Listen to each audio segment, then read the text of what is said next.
Hello everyone, I am BowserJrXD, and welcome to the Pennzoil 150 at the Indinapolis Road Course, race number 20 of the 33 race Xfinity Series schedule.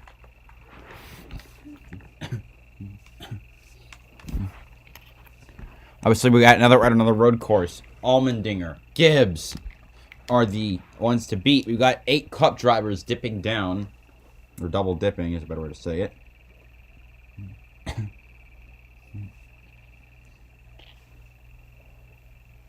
There are still 5 spots open in the Xfinity Series playoffs for winners.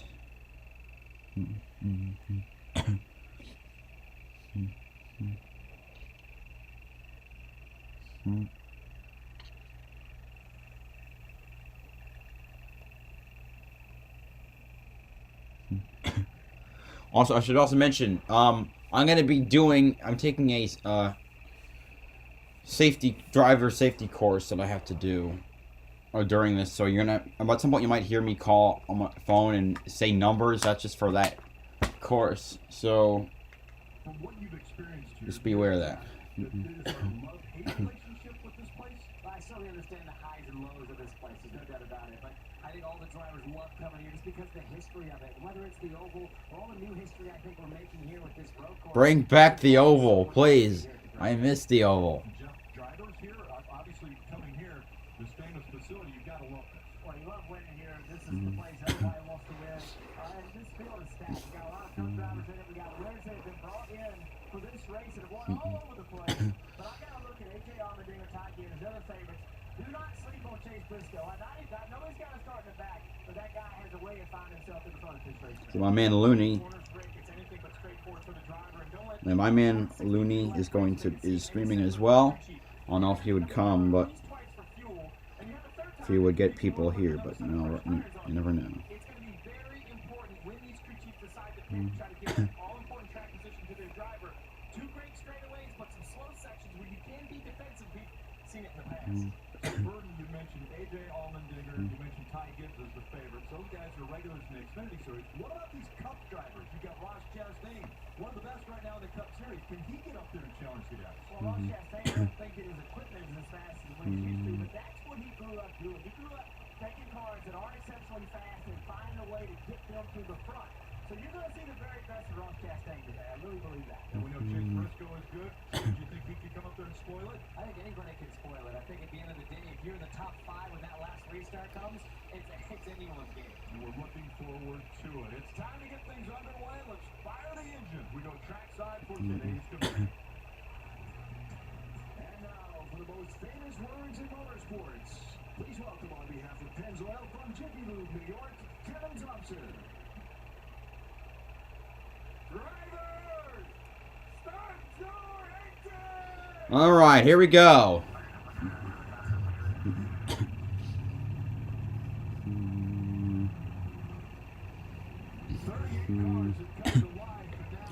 We got Casey Kane, I think, was riding around.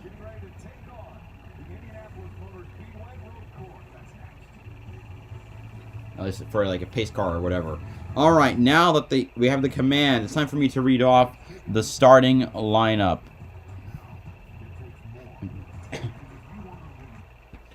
All right, I just gotta find it and hold on.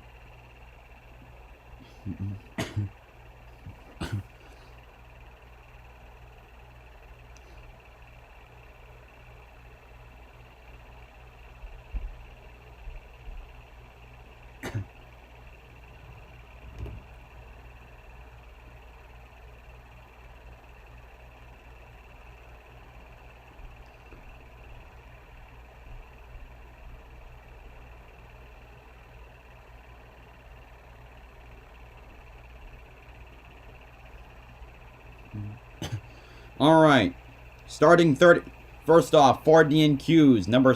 The number 90 of Mason Filippi for DGM Racing. The number 13 of Brad Perez for MBM Motorsports. The number 78 of Josh Williams for BJ McLeod Motorsports. And the number 66 of JJ Yaley for MBM Motorsports. So that team completely failed to qualify.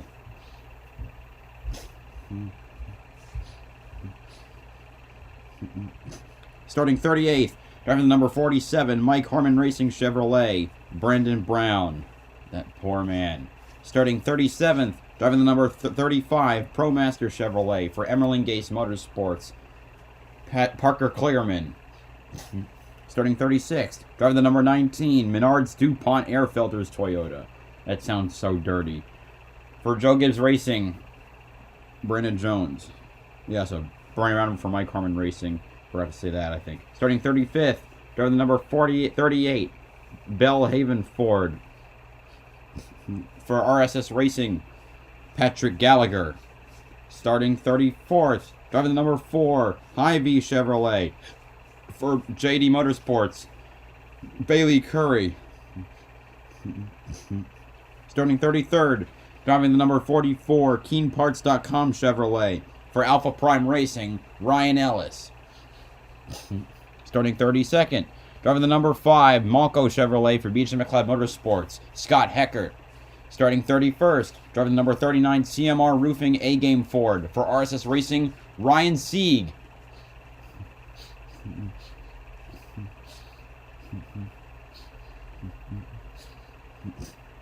Sorry. Starting 30th, driving the number 26, Screamin' Sicilian Kroger Toyota. For Sam Hunt Racing, Santino Ferrucci. Starting 29th, driving the number 51, Wings Etc. Grill and Pub Chevrolet. For Jeremy Clements Racing, Jeremy Clements. Starting 28th, driving the number 34, Equity Prime Mortgage Chevrolet. For Jesse Wuji Motorsports, Kyle Weatherman.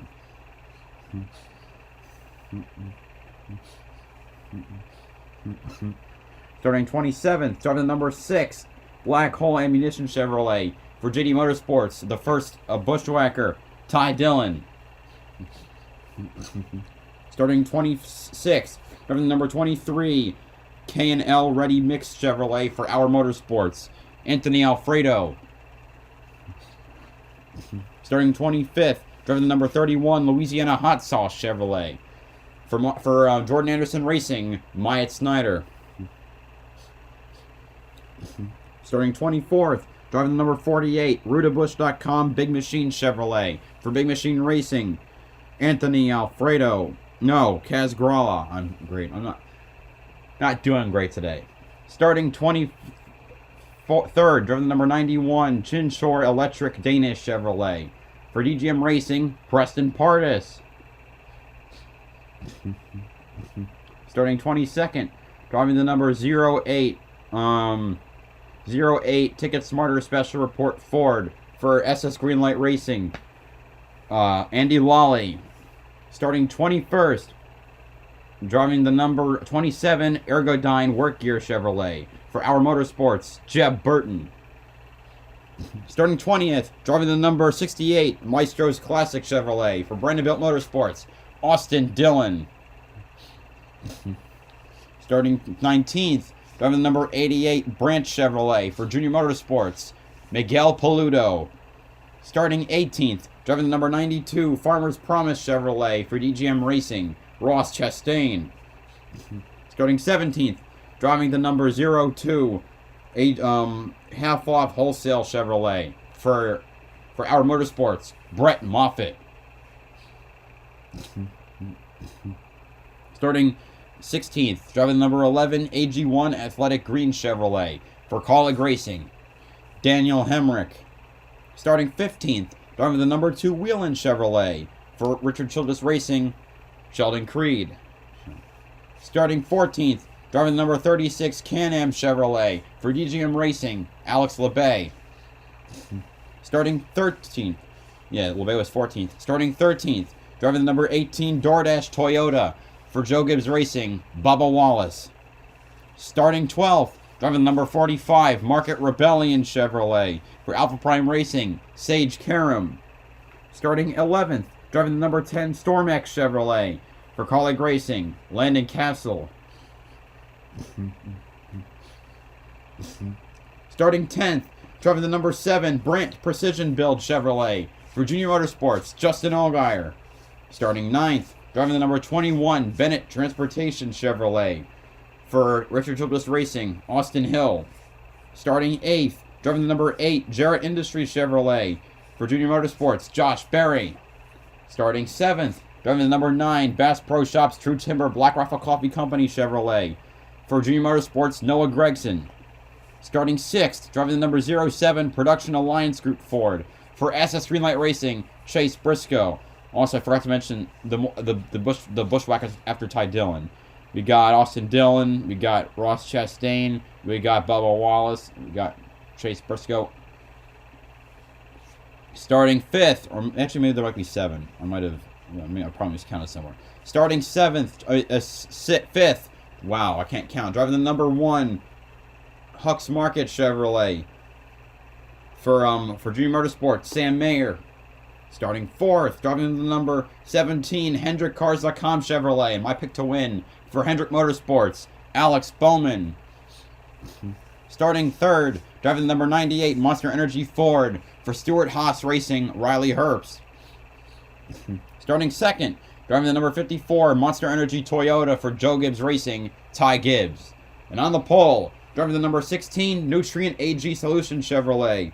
With a time of 89.74748 seconds and a speed of 97.834 miles per hour. For College Racing, it's AJ Allmendinger. Now I need to do some voice authentication, so bear with me. It's freaking, I hate having to do this thing. Gonna be 5 hours of my life gone. You know, it'll be passive.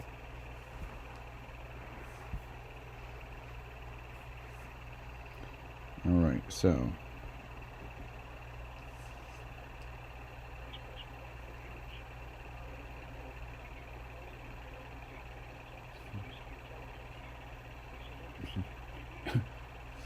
All right.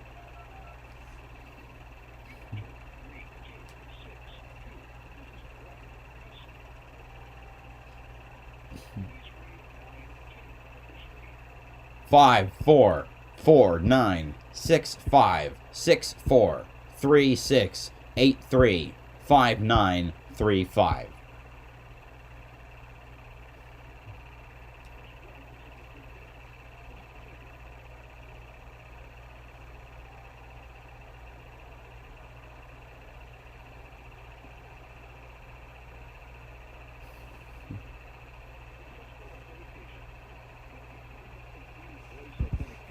All right, did my voice authentication, and now I get to move on. Learn about DWIs. Anyway. Well, we heard and we're seeing right now the 27 back up. And David talked about the last time he was on the racetrack, he was on the grid. And let's listen to the radio. What's going on? Oh. Wow. 27 car is broken before the races even start. Wow. Centered from left to right in the car. You can see the frustration from the driver. We go back out to the live shot. You can actually see the left side hanging down. That's the right. That's the mud flat. But on the left side, it looked like you could actually see the track bar itself. So he's going to have to go to the garage and see if it's something that can just be tightened up with a wrench, or is this something that the little mount itself is broken and they have to try to weld it. Coming on this board, coming on board this week, sponsor, this morning talk to those guys. Well, as disappointing as this is, it's got to be good to come back to a place where you've won the Xfinity Series. Here's Jake Briscoe and Hickory. Well, we know who's going to be last place.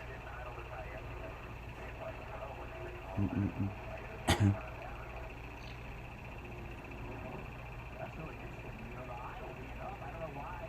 See, that would be from one day to the next. But what that does is, essentially, when everybody's off the gas, the RPMs are higher on the engine. So that changes the way the car brakes. It changes the way you downshift it.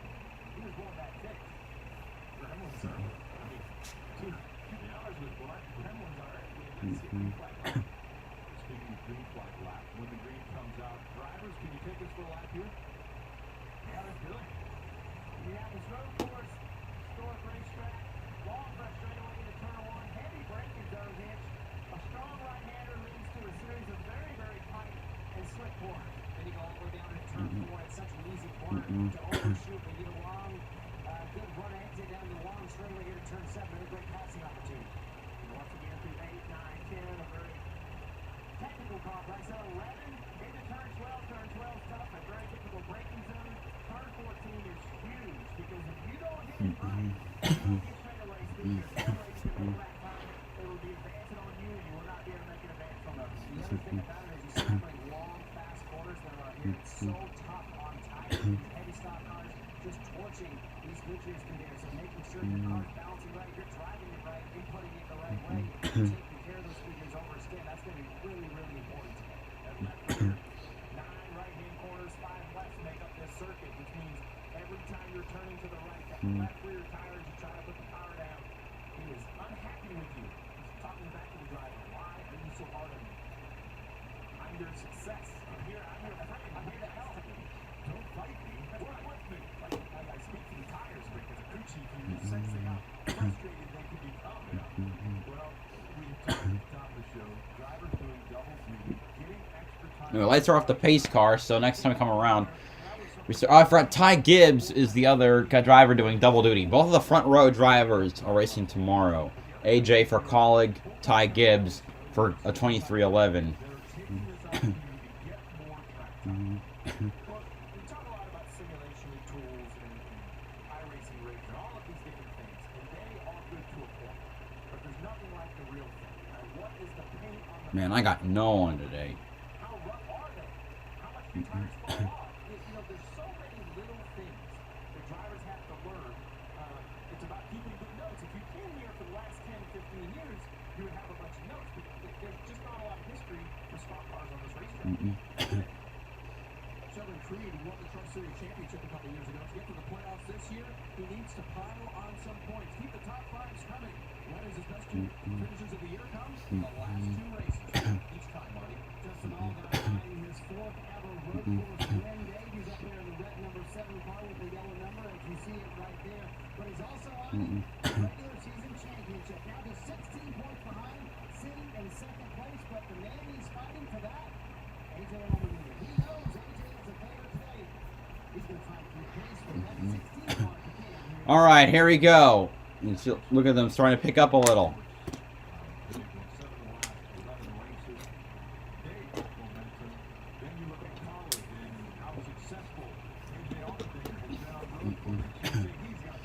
All right, here they go rounding the final turn.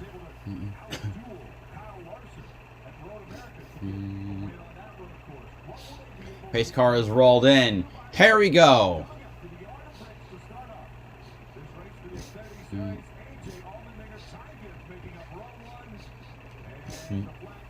We're green, going clockwise around the track. Green at the Indy Road Course in the Pennzoil 150. Ty Gibbs trying to get some momentum on the outside. Here comes Riley Herbst on the inside, almost. It's a very slow turn.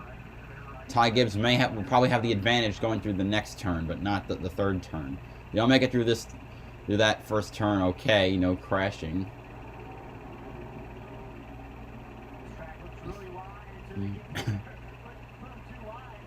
Look, Noah Gragson is already charged up to 3rd. Where'd he come from?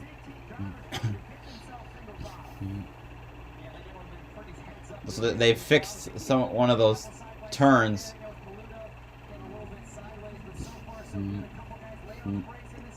Another car that's come up is Sam Mayer. Maybe they made their way around Alex Bowman in that 17. Herbst making his way past Gregson. Dinger is just pulling away.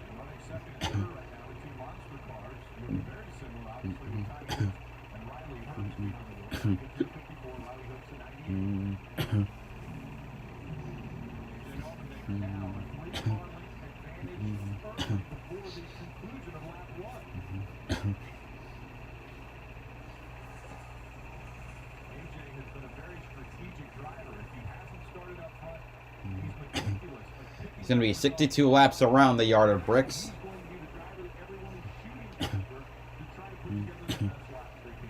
First stage is 20 laps. There shouldn't be a fuel problem for any of the stages.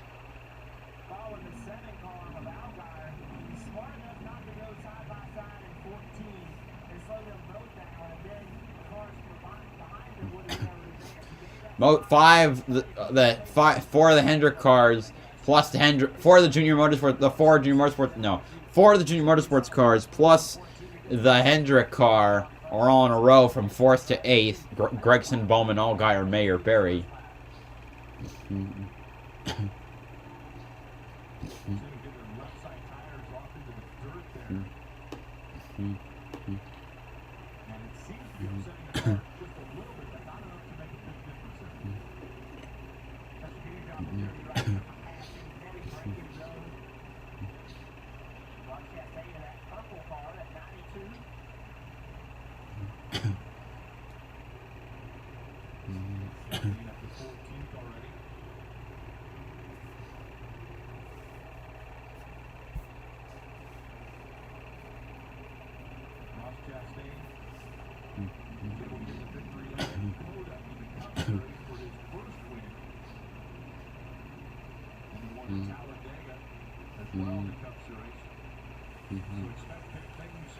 This track feels very slow for some reason.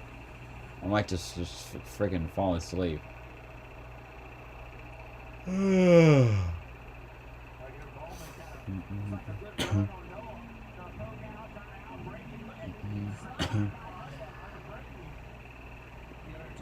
Oh, a little. Never mind. I thought I saw smoke from that 9 when he braked, but no.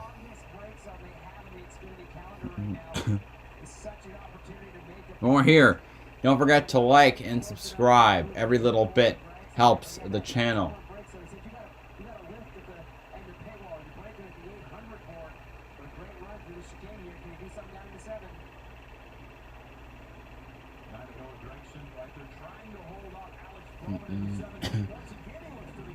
Yeah, Bowman has the inside line, the preferred line for this turn, and he'll take that 4th spot away.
Interesting.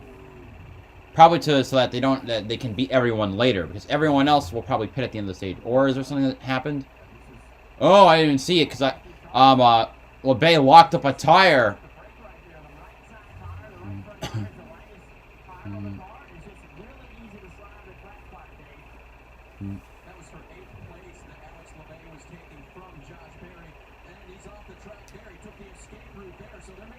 Man, 36 car not working well. Oh god, another right front lockup.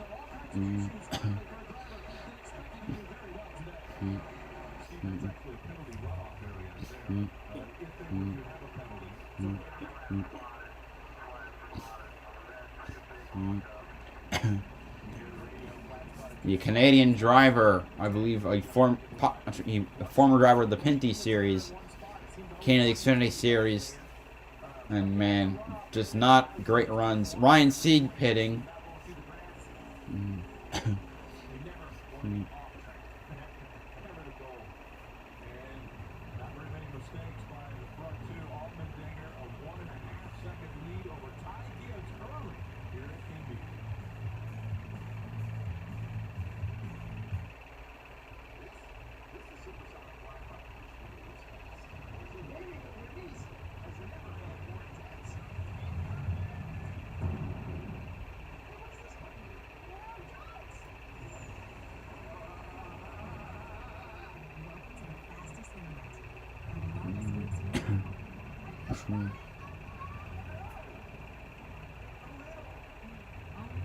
All right, let me check, see if I can move on.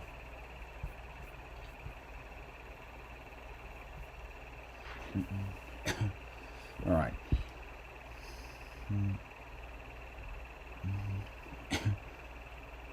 Not a lot of people talkative today, which of course is fine. Favorite season is summer. Nice. Come back at 4 o'clock to do the next part.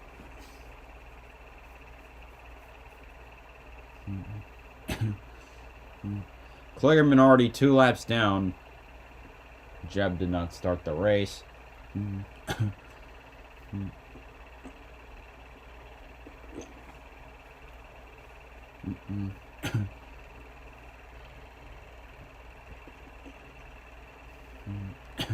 Okay, Kligerman's 1 down. Excuse me.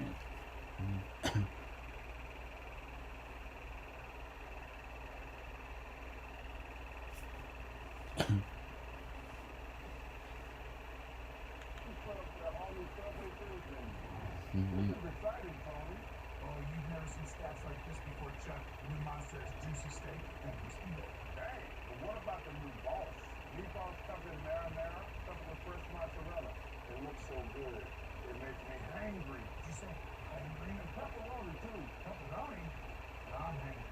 The new Subway series. What's your One of these 4 contestants is dying.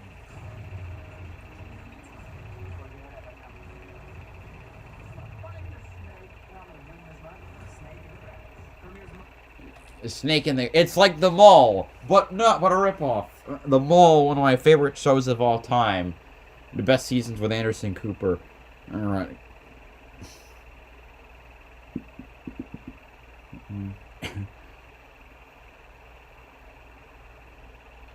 We've got those. Oh, thank you to whoever subscribed. Much appreciated. I love when I get like think about show how much I love stuff. I did a video.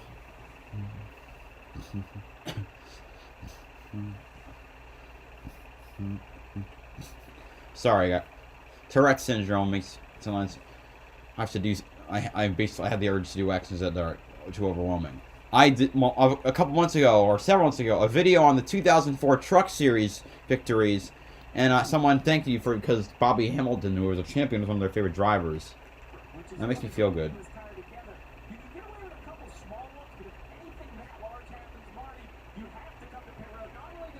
Jeez.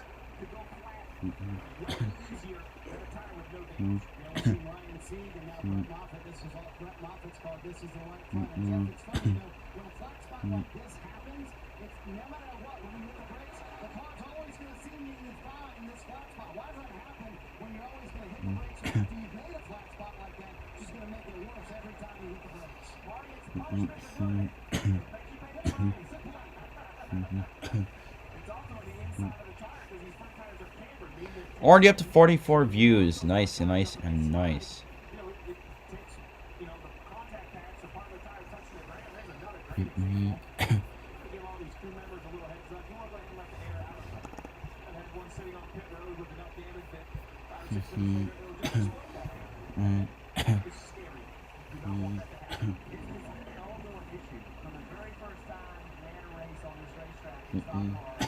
Your top 10 at the moment: Dinger, Gibbs, Bowman, Herbst, Allgaier, Mayer, Gregson, Berry, Karam, Bubba.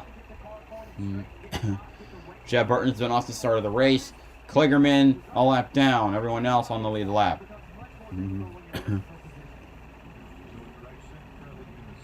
Tomorrow's video will be every NASCAR win in 1983. I'm going to follow that up with some Busch Series ones because I realized now that I've hit 1982, I should. I unlisted I took off the Xfinity and Truck Series victories, but I probably should put those back. There's not a lot of content available from 1982. Oh, another lockup. That was Sam Mayer in front of the 9.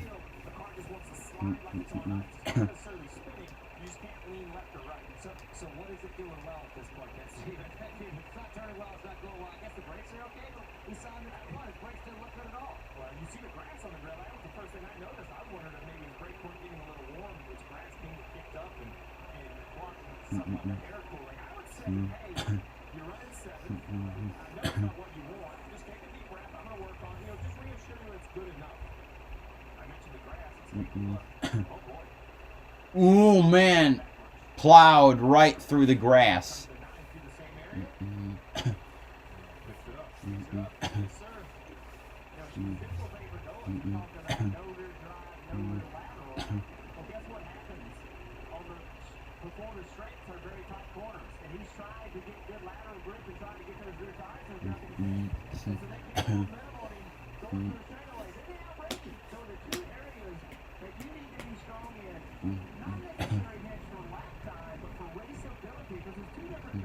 Kligerman now a second lap down already. We're on lap 9. We're already more about... Yeah, we're on lap 9. That means 8 laps have been completed. That amounts to 12 or 13% of the race.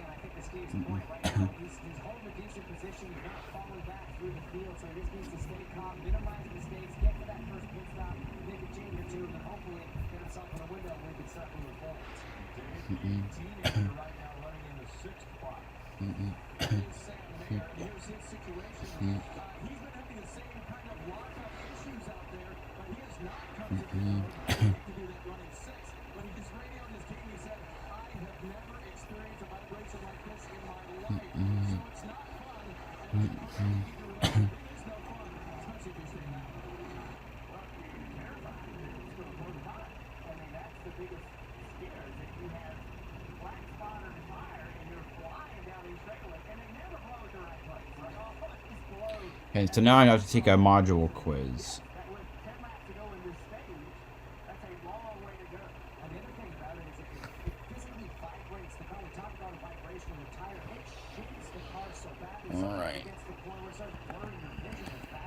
Alright, critically injured crash count is more than 5 million per person.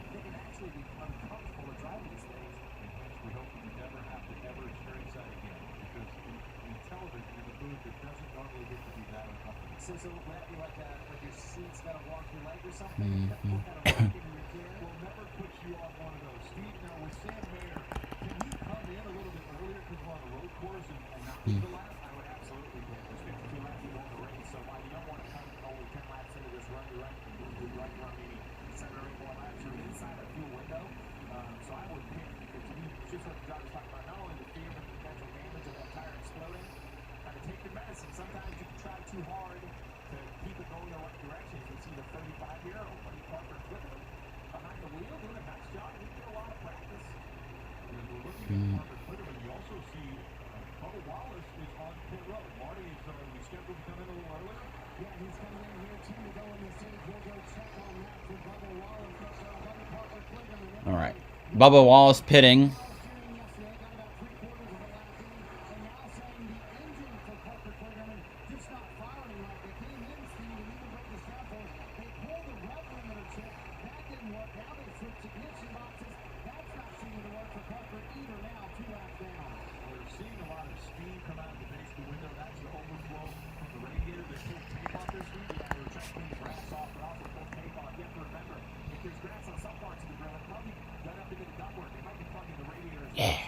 Okay, finished my first module of 4.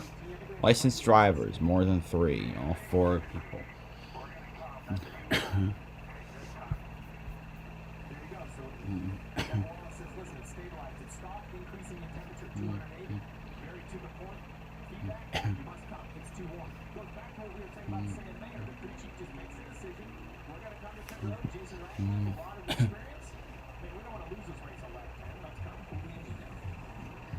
All right, 10 laps to go in the stage.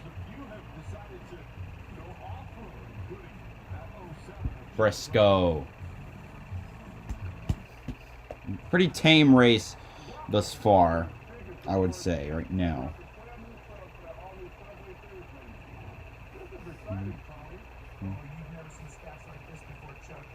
Here's a trivia question for all who are watching. What number is associated with Morgan McClure? The new Subway series.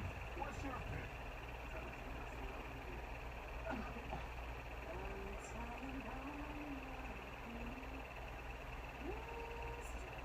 If you've been running down your COPD,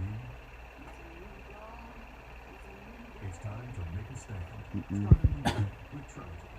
No once-daily COPD medicine has the power to treat COPD. Correct, OD Zone 101. All right.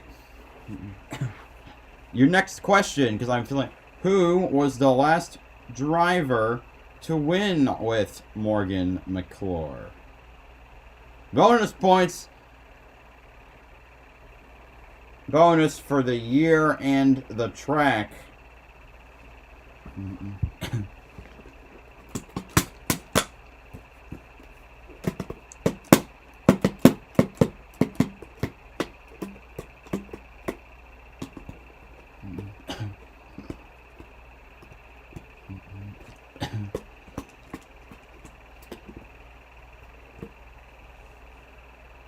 Close your eyes, look. Yes, do you know the... That is correct. Do you know the year and the track?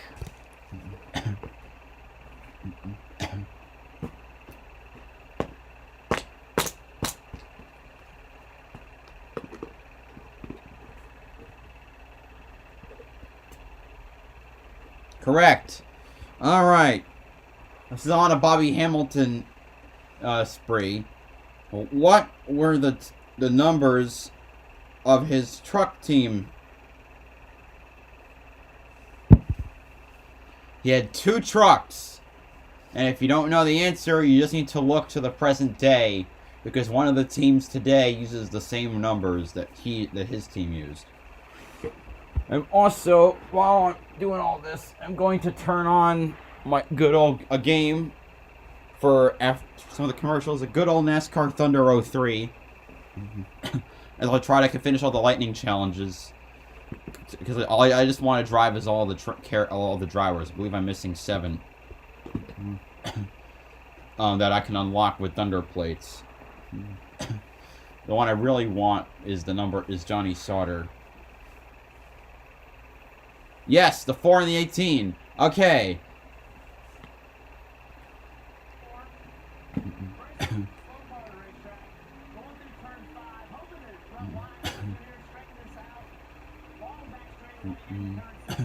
Seven laps to go. Bubba Wallace still sporting the porn stash.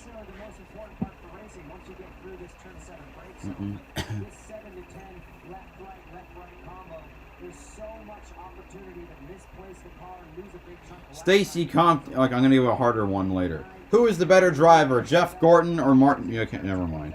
Or Martin Truex Jr. I see people have already voted 12, all in the same direction. I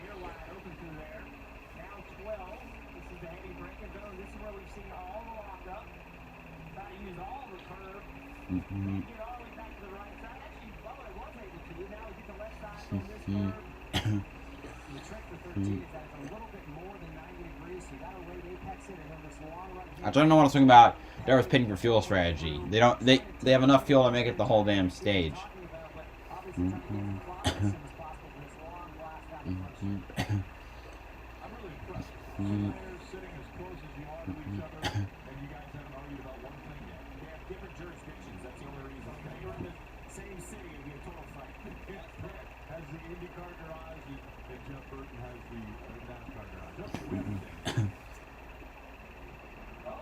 Oh! Damn! 44, Ryan Ellis. 35, Parker Clearman. Crash and spin out. That's gotta be a caution, I think. Those 2 cars are busted. Like, the 44 is severely busted. Chase Briscoe. Chase Briscoe makes it on the pit road. We'll have to see if he made it fast enough.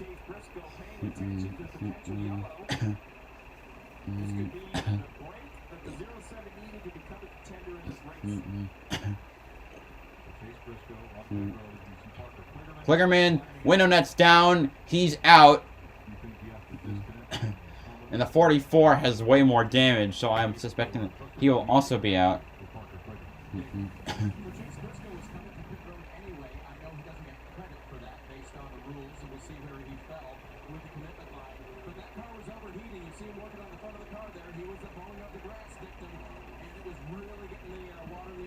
Too high, so they came in to change 4 tires. They were expecting to anyway. We'll see if he made the line. Well, bad break turning into a fortunate break. Okay, make the line. What do we mean? Very simple. At the moment of caution, pit road is closed. There is a yellow commitment line. If you have crossed over that line before the light turns red, you are free to pit. You're allowed to service your car. If you're heading that way and it turns red, you can roll through pit road with no penalty. But since he stopped and serviced his car, if pits were closed, it will be a penalty. Briscoe will get penalized. Ellis refusing to get out of the car. He wants to continue. Let's see. Yeah, let's see the replay. Home. He spun. Damn, Kligerman's car snapped loose and it whacked the 44. Oh.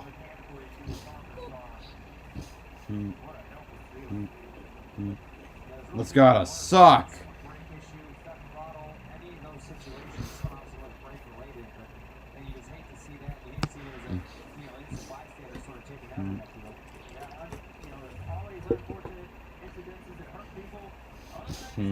Kligerman's wearing his Henderson Motorsports outfit. I didn't realize Kligerman's racing in an NBC race. Cool.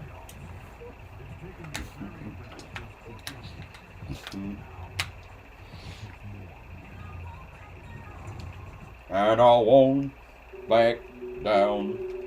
And I won't back down.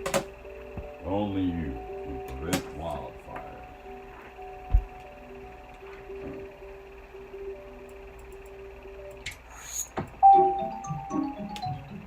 This is just for commercials, which because we're at a road course.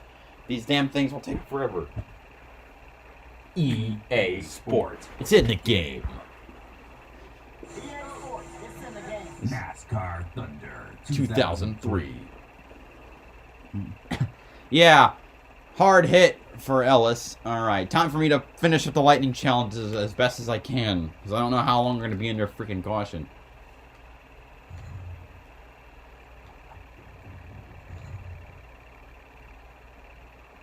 Let's see if I can do Atwood. I can do. I'll do Pocono. The Pocono one was Ricky Rudd. I like Pocono. Yeah, the Pocono challenge is based on 2001's Pocono 500, where at this point Rudd had not won for three years. His last win had come late 1998 at Martinsville, and there were doubts on whether he would win again. And then, but oh jeez.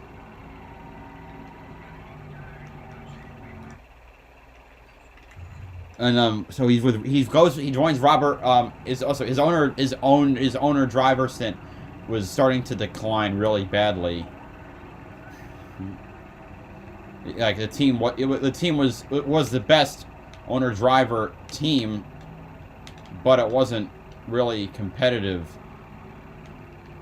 Then so come 2000, he abandoned his team, gets sold, all his equipment gets sold off to Tim Beverly's operation, and he joins Robert Yates Racing to replace Kenny Irwin Jr. I hit the wall off the tunnel turn. Great. And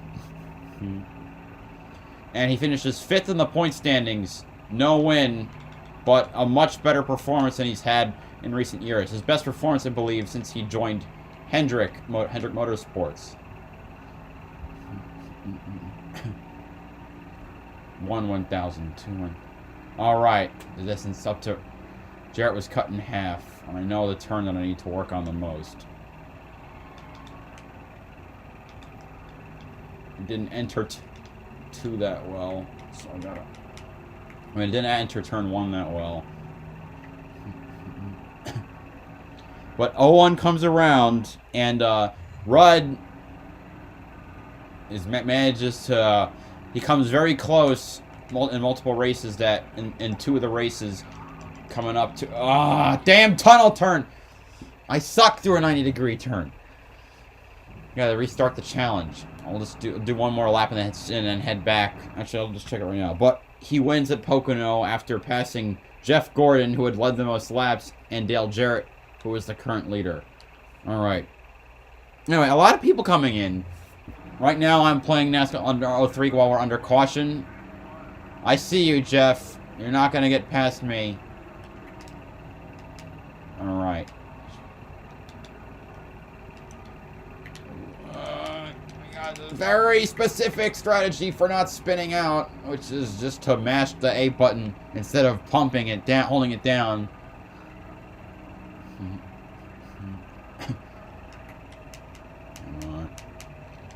Come on, don't you dare hit the wall. Fuck. Well, I scraped the wall. Much better than hitting it. There's a light tap, you don't lose speed. Certain types of hard taps, you do lose speed. Come on. No. Oh, I gotta slide. I'm shit. I'm also playing this round at Pocono with no, assists. I had to learn how to not use assists to get better at some of the tracks. I'm great at Darlington, but I suck everywhere else. No! Man!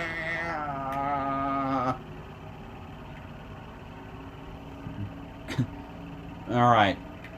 I mean, I could talk about I could talk about each NASCAR Thunder 03 Lightning Challenge. I freaking love these challenges. And explain what was so significant about each event. If I got another failed attempt, I'll, oh jeez, I slid right, that's not gonna help the tires. I'm literally sliding through 3. 1/1000, 2 1. Okay, I scrubbed off 0.6 seconds. Alright, you know, I'll save it for the next commercial. But we're back. We're looking at AJ's camera.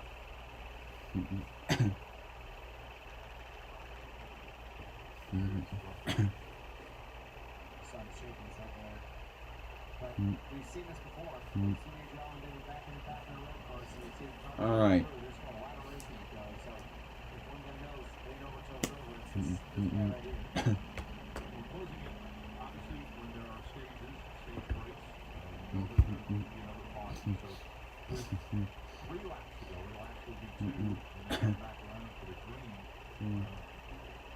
They will then have the opportunity, or he'll have 2 laps to try to gain as much position as he can before that caution comes out. Noah Gregson, Mike Snyder, staying out. And so, what's the strategy there, Steve? Well, I think they're just going to try to win the stage, get that playoff point. That's the idea. It's important for both of them when you're in their situation. A little different. Now he's looking for the playoff point. I think 31 is just looking for points. Trying to make sure you have a good day. Zero's got to chase Briscoe. A lot goes into it. So he did get over the finish line in time. Oh, we did. The orange box. It's going to assist that.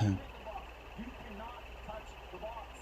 4 tires outside of He touched the box. straight over. Congratulations, you got there in the correct amount of time.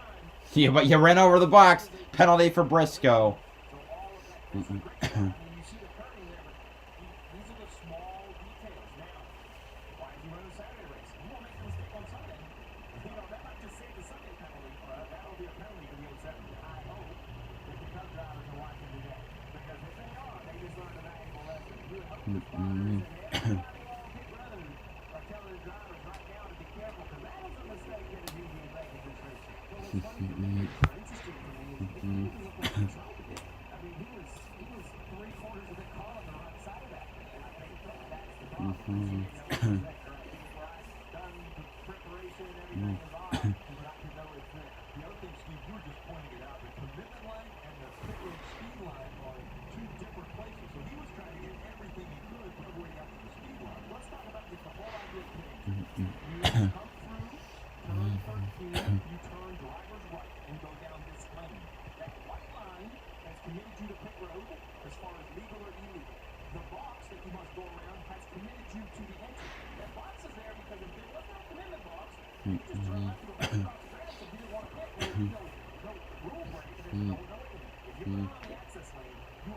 enter the pits. That is signified at every racetrack we go to with an orange box. Alrighty. I probably wouldn't have bought it either. I'd say, "Hey, access lane, I know about pit lane." NASCAR's being consistent with this orange box, but those are the small details that track we haven't raced that a lot. And I wouldn't even have thought about it. Never thought about it. And it's an important thing because we don't have something like that in the IndyCar series. And I've seen cars when the pits close on that extra across the grass. And I think it's crazy. So I would actually bring this up to IndyCar. That's a great idea. Yeah. Gregson and Myatt Snyder leading the field back to green. They've shrunk over the leaderboard, which will help for better visibility of the cars when they start up. Green flag, back out. A couple cars trying to pull out, pulling around, trying to make some moves.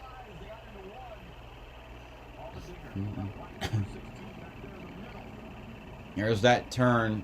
Oh man, 5 wide or the turn. Holy crap, they all made it. That was crazy.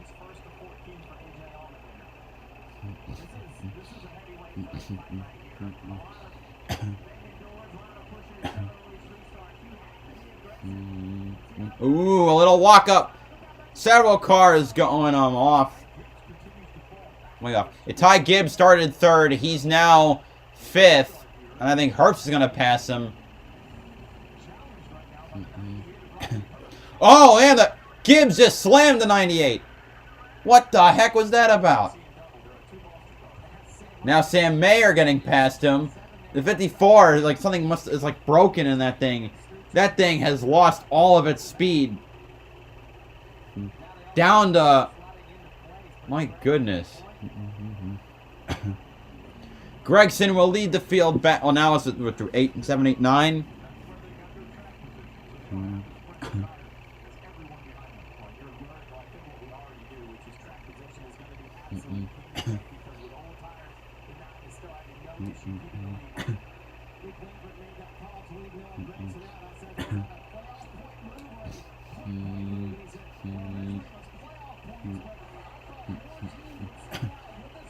Anyway, last lap of the stage.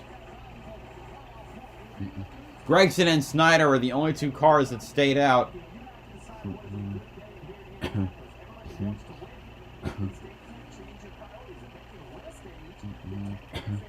10 top 5 finishes this season, more than any other driver.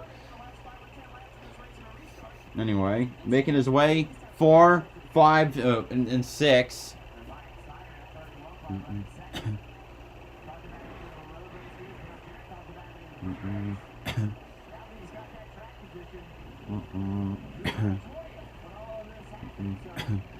Where's Gibbs at? He settles in 6th.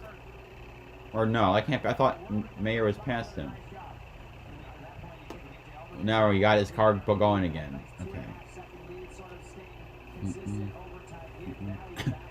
Yeah, Bowman and Allgaier are gonna battle Snyder for the second spot in the stage. But the 9 cars pulled away, approaching turns 12, 13, and 14.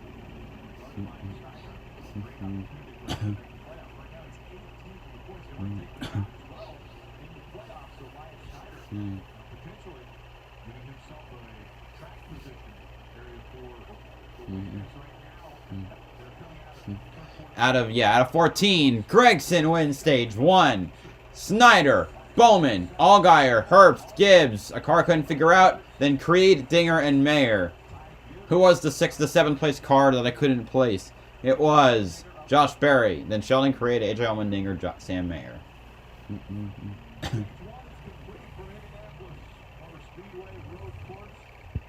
Anyway.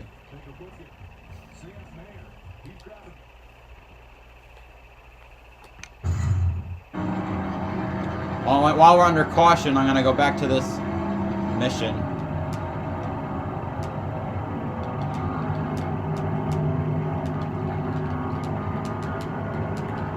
Oh, yeah. That was money. But I got my arch nemesis turn coming up now.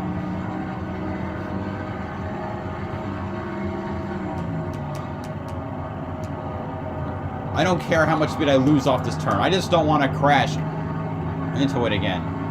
But I'm catching up to Dale Jarrett.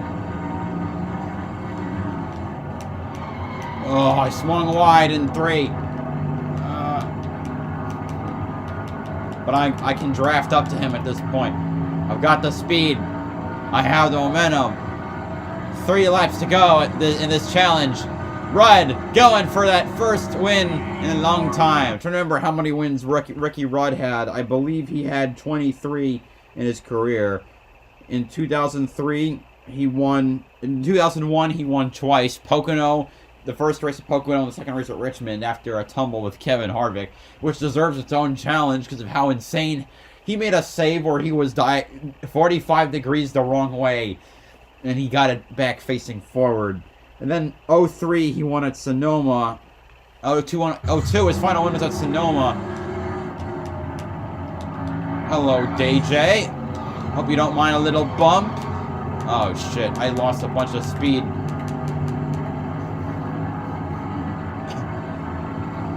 Robert Yates Racing teammates duking it out.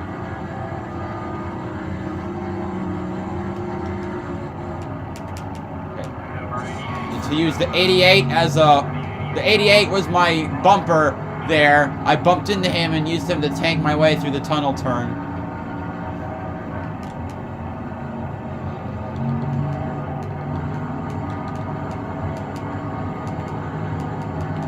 Oh, great. Fortunately now, problem with these challenges of the AI just rubber bands you, which is annoying. Okay, you know what? 88 can go down there. He's not going to have a good line through turn 1. Or he will. I guess he will. Got a break. I had a bad entrance of 1. 2 laps to go. I guess I got to make sure I pass him again. He should have waited a bit because now I can wall him again. Or I can hit the wall instead. Fall back to 3rd. No. Fuck you. Hopefully my mom didn't hear me.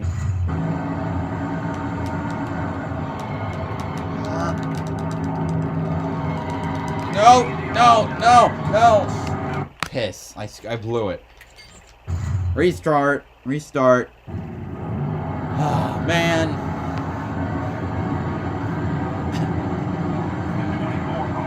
If I hadn't blown my entrance of 2, I would have been fine. Frickin' tunnel turn strikes again. Alright. Mashing that A button. Okay. I always also exit low for there, just to make sure I don't have a risk hitting the frickin' wall. Tunnel turn, my least. Oh, how I hate you. I had to brake slightly to... barely tapped it. Well, I don't know how many people understand what I'm doing, but you know what? I'm assuming some of my audience was probably born after this game was made. My sister was born 2 years after I was. Ricky Rudd's last win was older than her.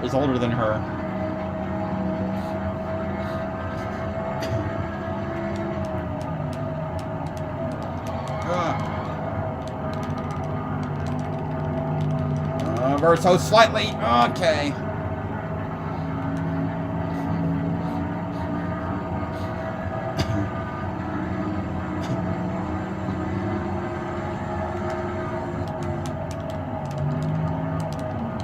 I don't.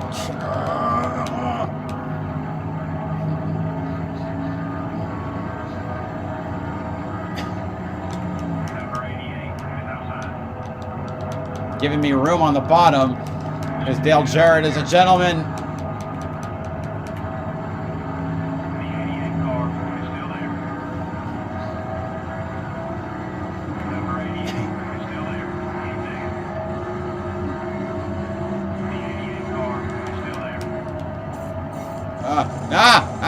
Break. All right.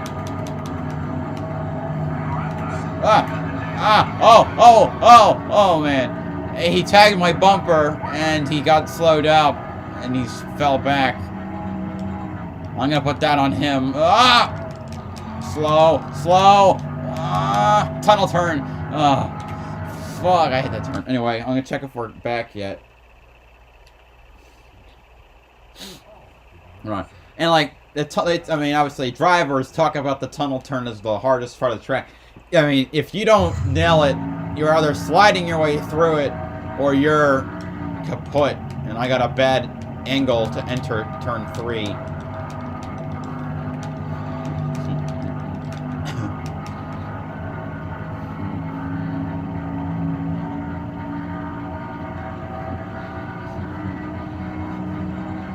Two-second lead on second place with 2 to go.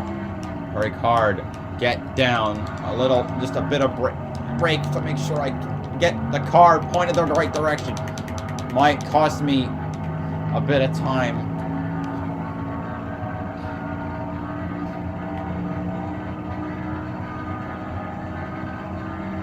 Brake. Get down.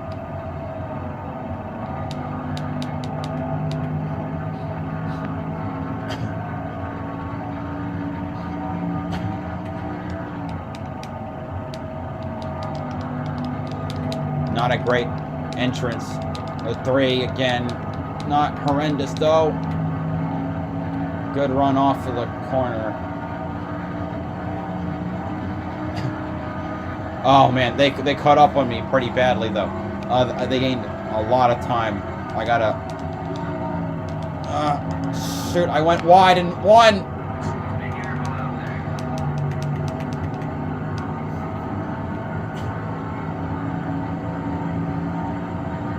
Last lap, 2 turns left.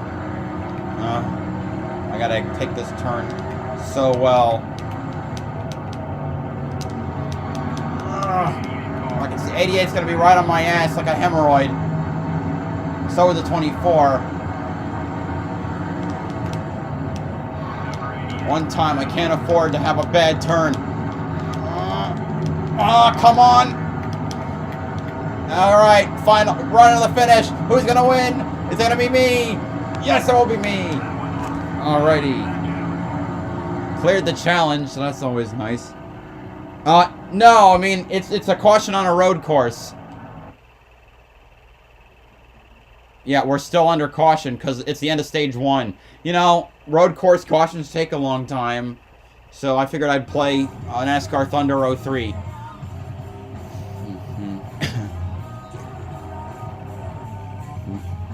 I want to see the part where Jarek got loose. It was right around here. They're not going to show it. Oh well. Elmo Langley! And who else do I unlocked? Kevin Harvick's Busch car from 02 with Sonic on the hood. So that Kevin Harvick had like 4 different schemes in the 5 races he ran in the Busch Series in 02. All of them were really cool. Jim Sauter, the father of the 3 Sauters, is also racing. Actually, so now I'm gonna play the MRN radio clip of one of the challenges. This one. Dale Earnhardt Jr. on the bottom, digging hard. Lamont sideways, nearly brushes the wall. Earnhardt takes the lead out of turn number 2. Down the bottom. Hello, Tucky Plays. 20 cars sliding everywhere. Here comes the battle for the lead. Earnhardt Jr. down low. Here comes Tony Stewart to the high side. Jeff Burton trying to close in. Here they come in turn number 3. Stewart is high. Earnhardt Jr. by a car length has him on the low side of the racetrack. Here comes drafting help from Jeff. Okay, I got it, man. Earnhardt Jr., Burton, Tony Stewart, Earnhardt Jr. pulling away. All right, that was from the 2001 fall Talladega race, which it's a Winston Noble 5 event, which meant that 5 drivers, if one of them won, they'd win $1 million for themselves and a fan. Dale Jr. is one of them. He takes the lead on the last lap, and a huge wreck happens behind him with Bobby Labonte flipping over. And he manages to beat Tony Stewart and Jeff Burton back to the line to win his first ever race, his first race at Talladega. It was his 5th career victory. And that is the first Lightning Challenge. that there was. Okay, yeah. I got you're excited, Tucky Plays, and I see you're an Elliott fan, which is always wonderful. Fella number 9, DI9.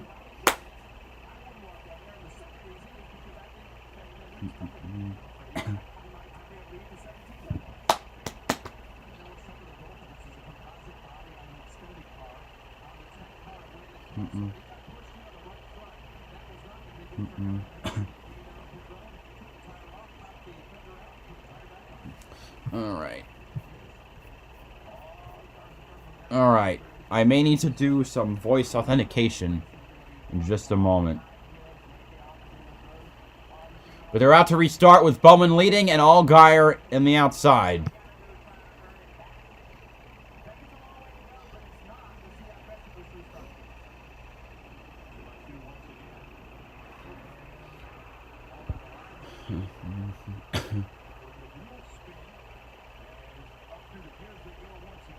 Bowman! Of course, with that inside line, has it a lot better. Oh! Ty Gibbs around! He makes all the escape range. Another escape route. Another car has to run off in order to dodge. I believe that was Andy Lawley. Ty Gibbs, no caution. Ty Gibbs spun and won. And that's going to send him tumbling to the back of the field. Yeah. So Brandon Brown is freaking slow. Track position is so important. And also, look who's leading now. The number 7, Justin Allgaier. Oh! Josh Berry gets on the Riley Herbst. Both Monster Energy cars having misfortune. Yeah, because they've been able to get it going without any problems. Man. I'm going to do... Oh, man. Allgaier defending against Bowman. Dang. Monster Energy...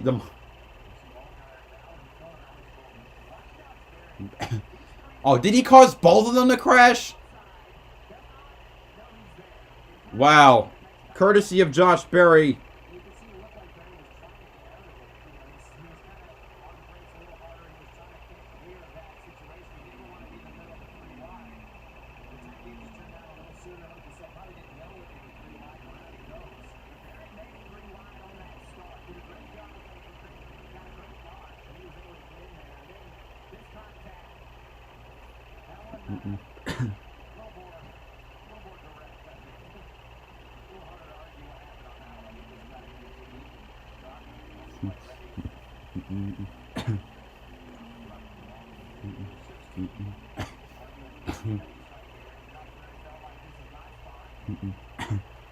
Oh, yeah, that's awesome, man. I've been to... Was it the race he won, or is it the spring race? How about Ross Chastain up there for DGM Racing in the 92? Looking at the 48 car, Kaz Gralla and Sheldon Creed running up top 10, 6 and 7 with Sam May right behind. Finishing out the top 10 is Daniel Hemrick and Austin Hill. 11th, so I want to do a field rundown. Running in first, leading is Justin Allgaier, with second place Alex Bowman right behind. And right behind them are another 3 cars, the 16 of Allmendinger, 4th place Josh Berry, and 5th place Ross Chastain. Behind them, 6th place Sheldon Creed, 7th place Kaz Gralla, 8th place Sam Mayer. Oh, something happened with Alfredo?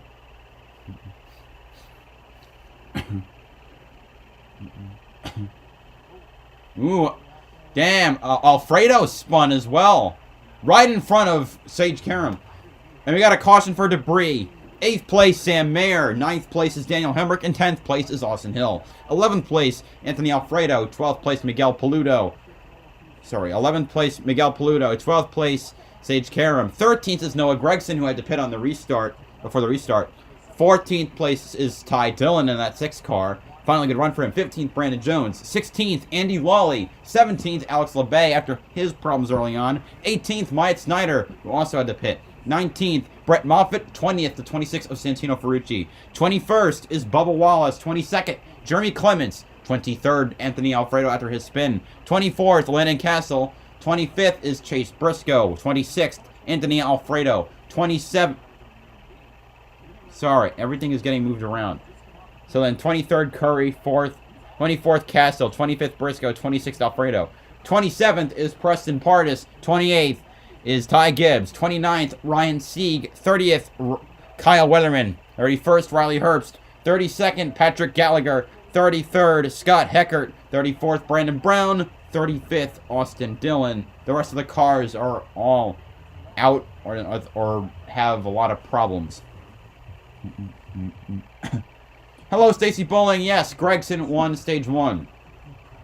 And now that we're in under commercial, let's move on to another radio. And they are 3 wide for third as Kyle Petty slips high, opens the door. Jimmy Johnson slides underneath him, still nose to nose to the lead. Now Kyle Petty slides back in line behind Jeff Gordon. One car into the wall. Here we go. Here comes trouble. Now car spinning and crashing. Robbie Gordon's into the wall. Bobby Labonte. Also the car of Terry Labonte's involved. Elliott Sattler, Jeremy Mayfield, Bill Elliott, Ricky Rudd snakes his way through. Kevin Harvick is spinning. Steve Grissom, also Steve Park, Dave Blaney and others crash and collide off turn 2. The O2 race at Talladega in the spring. So for this race, late in the race, there was a crash that took out about half the field. Literally, cars were screwed. About 20, I think 23 cars. Yes, Randy Bowman. 23 cars were involved, which is humongous. The challenge centers around Mike Skinner, who darted down to the bottom of the track and managed to make his way through the wreckage. Of course, Mike Skinner at this point was driving for Morgan McClure after losing his ride at RCR, mostly because he had crashed that took him out of the car. So he managed to sweep his way through, and then the challenge was to avoid it. Okay, the third one was this one. If I could hit the mute button correctly. The only thing standing in the way of victory for Jeff Burton is elapsed traffic, but he seems to be working his way through it well. If Jeff holds on, this will be his 16th career Winston Cup victory. With a couple of laps to go, when you haven't won, it seems like an eternity. Kevin Harvick's in second, behind him Tony Stewart, third, Mark Martin in fourth, and Jeremy Mayfield rounds out the top 5. Bobby Labonte sixth, followed by Jimmy Spencer, Ricky Rudd, Dale Jarrett, and Ward Burton are the top 10. 1 to go, coming off turn 4 for his first win of 2001. Jeff Burton wins the Coca-Cola 600. Okay, the challenge centers around Jeff Burton, Mark Martin having won a lot of races at Charlotte. Jeff Burton, I think at that point, had won 2 or 3 times. Mark Martin had also won 2 or 3 times for the. No, okay. Jeff Burton had 2 wins. Mark Martin had 3. Both of them had a bunch of poles, and you would race 2 laps just against Mark Martin. Technically, that in itself is not a scenario, but 01, which is most of the season, the challenge that most of the season center, the 2001 season is the one that most challenges center around. Jeff Burton did win the Coca-Cola 600, the longest race of the year, and it was good for him because he had a terrible start of the season. Like, he was 38th in points, I think, 35th in points after 6 races, after just a ton of failures to finish. So this was part of his resurgence that would eventually find him 10th in points. Alright, now I need to do something for a driver safety course. So before I get to the next thing, I need to do voice authentication. So you're going to hear me say a bunch of numbers.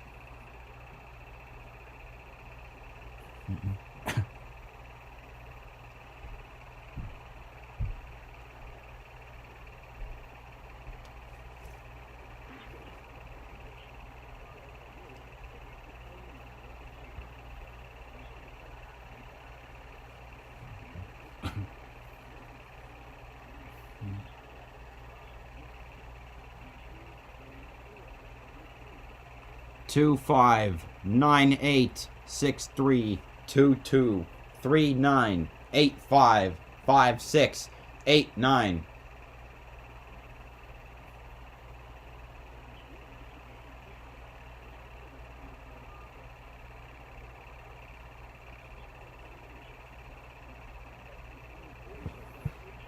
Alright, I did that, and I get to learn about, what do I get to learn about? Also, Gregson has some damage, which sucks.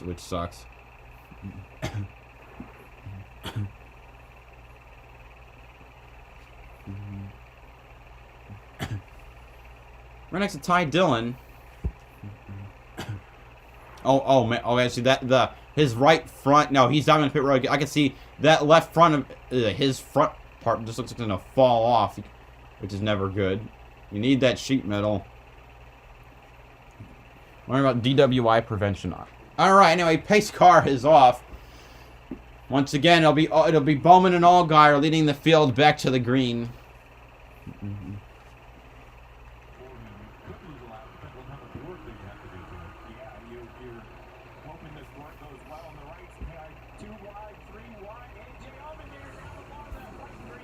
Ooh, man, 3 wide, a dinger started in the second row, and he's gonna take the lead.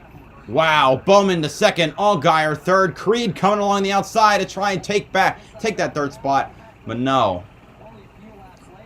Wow, Allmendinger, the king of the road courses, back and they're, yeah, they are.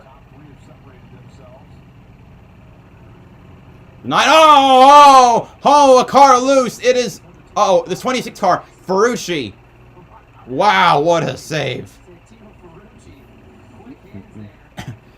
He's an IndyCar driver. In a hurry, Grexon's going to lose a lap. Granted, he'd be the only car a lap down, so he could probably recover somewhat.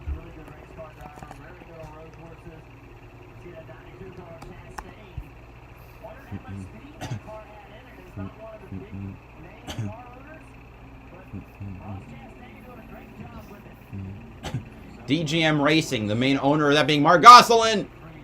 Creed making the pass, or just holding off the 92, really. Chastain is a super wrestler driver. Creed, he's had so much bad luck this season. He's 14. I think he's 13th in points right now. He's charged back up, and given that Landon Castle is not having a great day, he might be able to make significant headwinds to make it back into the playoff bubble. Alex Bowman has not let Allmendinger out of his sight. Yep, no on pit road, and it stinks.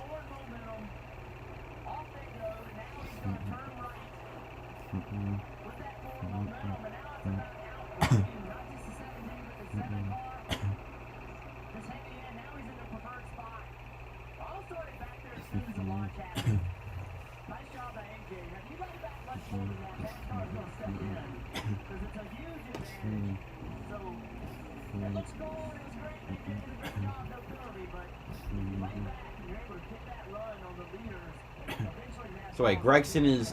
Oh, I guess it looks like Gregson made it back on track and is just 63 seconds behind the leader.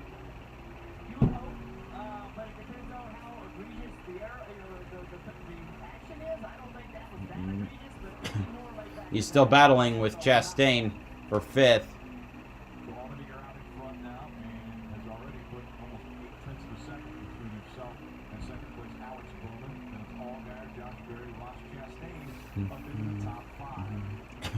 Just so smooth with his inputs. His Allmendinger, if you watch that onboard, running a little bit through 14, but it's the way he's rolling on and off the throttle, taking care of those rear tires, the way he's got his downshifts done, great cadence in those downshifts.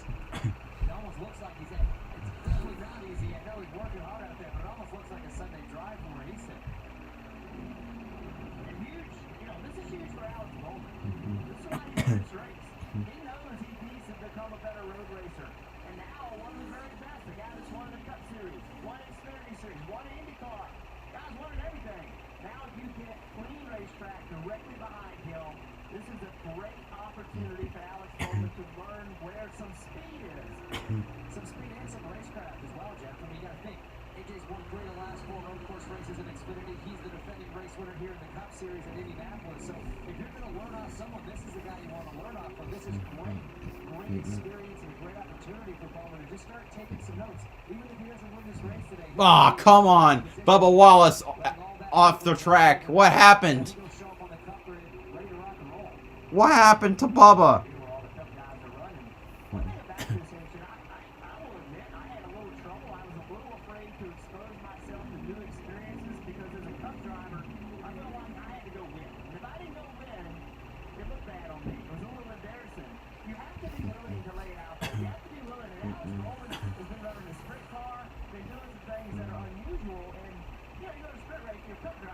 Chastain made it past Josh Berry. hear those voices. You gotta ignore them. You gotta understand it's a process. And the goal is to win championships. And whatever it takes to win championships, that's what you go do. Party. Contact with a couple of drivers aside. It's been a nice day for Josh Berry. Sitting in the fifth spot. He came on the radio a moment ago, said I'm flat slugging a tire, just pretty bad. One pump driver decided not to bring him down further. This time, see, and this time 9 to go in the stage. starts feeling really bad. You let me know, but they're going to leave him out for now. How long would you leave him out? Just how long is on a track condition, right? Well, track condition, you have to be inside a fuel window. 32 laps to go. I think the fuel mileage is 26, 27 on the low side, 30 laps on the high side. So if Josh Berry can gain his crew in 2 more laps, they can be in that final pit window. Then come down and give him fresh set of tires. AJ Allmendinger out front at Indy once again. He still has to come to pit road. All right, while we got commercial and not commentary, I'm gonna do another one of these radios. Two-car breakaway at the front of the pack as the 2 leaders, Dale Jarrett and Steve Park, try and break away and settle this among themselves. It's Jarrett by 5 as they hit turn 4. Here comes Dale Jarrett for the final time. Climbs the banking in turn number 2. Keeps it well off the wall and sets sail up to the backstretch. Final time to the back straightaway for Dale Jarrett. Takes it right up next to the wall. The lead still 10 car lengths. Into turn number 3, the UPS Ford set to deliver at Darlington. Okay. 2001, the spring race at Darlington. Dale Jarrett is sponsored for the last 5 years, Ford Quality Care. Had left and was replaced with UPS, the Postal Service. So the tagline was like, we want to race the truck. But he finally goes to victory lane in race 5, the first one for UPS, the first of 8. At least with Jarrett. A late caution set up a 15-lap dash to the end. I think it was a Skinner caution actually, but or someone. But they pitted. Dale Jarrett got off pit road first, ahead of Steve Parkway, dominated this last part of the race, was able to hold him off for 15 laps for the win. So the way that, actually it might have been 5. I don't remember. I don't remember the specifics. But the way that the game sets it up was the pit stop. The caution doesn't happen, and so you just need to catch him up with better tires than ahead. It's a good race though, so I'd recommend watching it. We are still under caution, so we'll talk about the next one.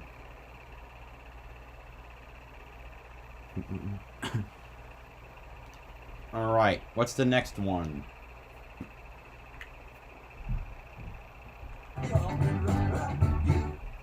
Bobby Hamilton goes high on the racetrack. He's running in 3rd.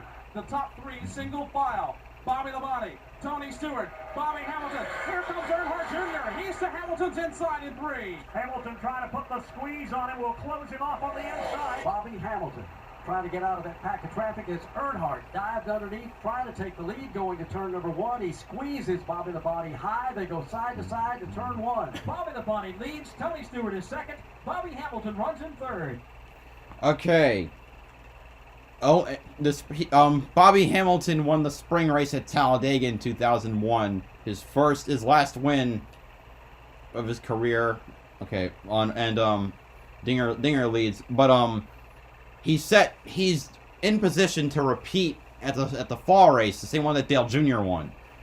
I mentioned that Labonte flipped.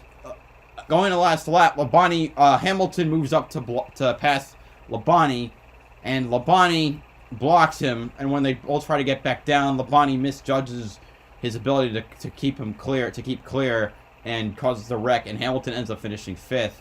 So the premise of the challenge is Hamilton is redoing that last part of the race so that Hamilton can get a repeat.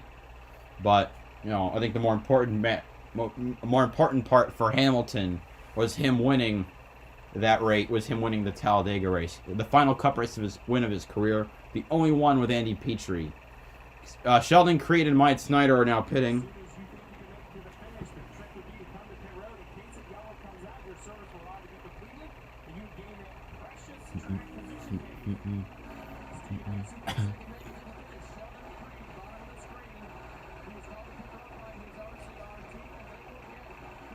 Six laps to go in the stage. We're already about halfway through.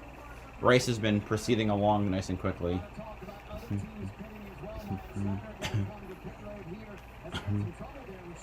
Do you guys like me talking about old NASCAR races? Because one of the things I love to do is just like learn about old NASCAR stuff. Watching old races, you learn a lot.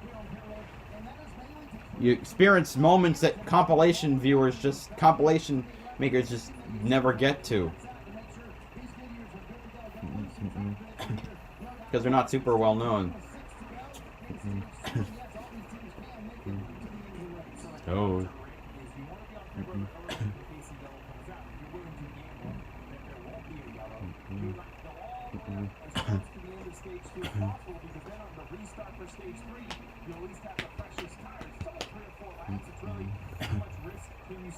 Looking at Kaz Gralla and Mike Snyder, both of them are RCR satellite teams. Gralla put in the bumper. Oh my goodness. Yeah, your corporate teammates, so I don't rough each other up too badly. Ooh.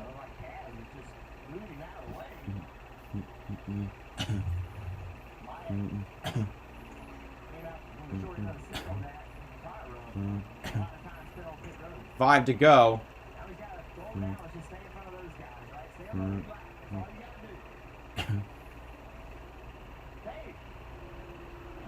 Castle on pit road.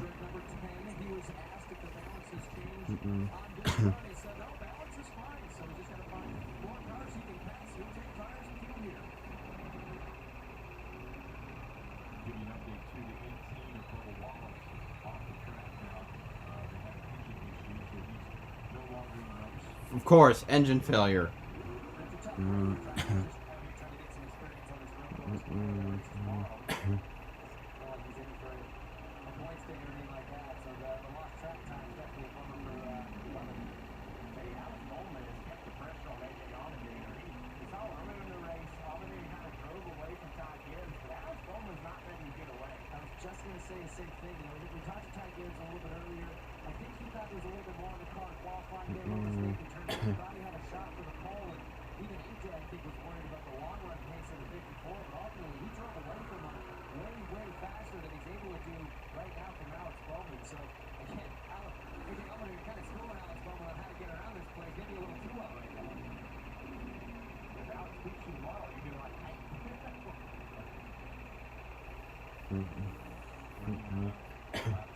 Ryan C going a lap down, I think.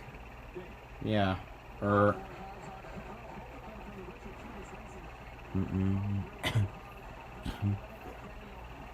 Hemrick on pit road. And 39 hard racing. Chase Briscoe also on pit road along with Austin Hill and Andy Lawley.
A lot of drivers pitting now.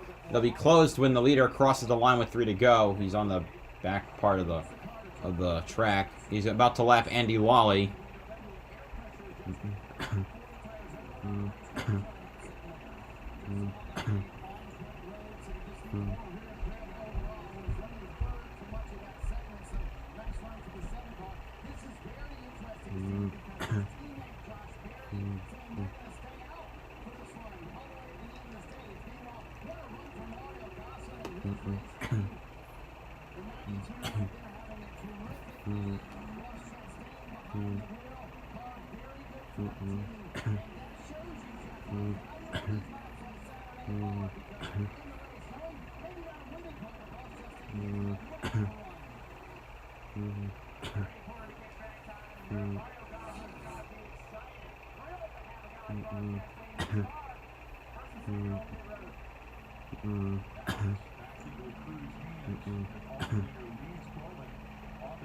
All right, Dinger and Bowen pitting.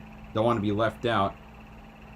And we'll see if the crew can pick it up this time instead of let him down. So the green and white 16 comes through. Well, Rogers, the rear has gone away worse this time. We heard a little chatter from you guys in the radio, so we know that he's going to get fast. We'll see what they can do here.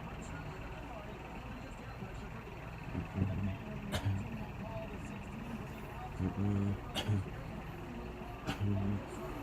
Dinger with a 16-second pit stop. Miserable. What's Bowman gonna get? 15.2. Gets out in front of him. Bowman out in front of Allmendinger. Allgaier's coming down the straightaway as Bowman and Allmendinger are leaving pit road.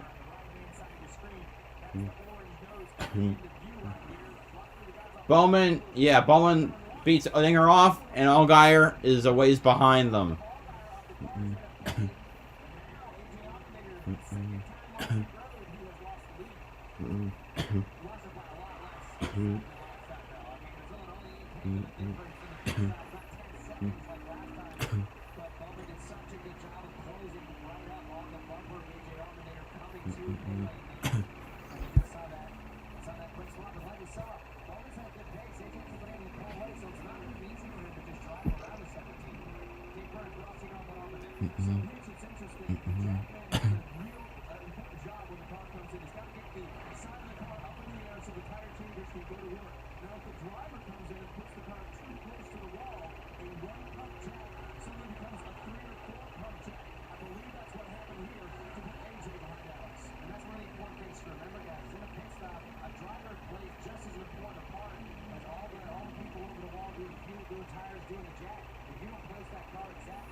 Anyway, last lap of the stage. Josh Berry leading. Junior Motorsports going to sweep the stages again. Uh-oh.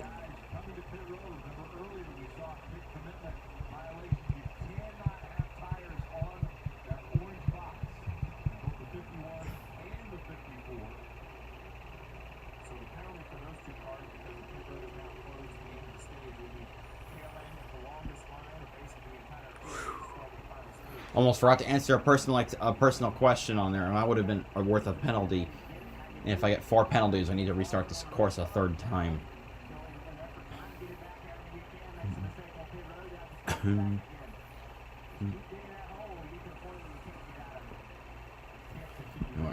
10 minutes. I gotta check back.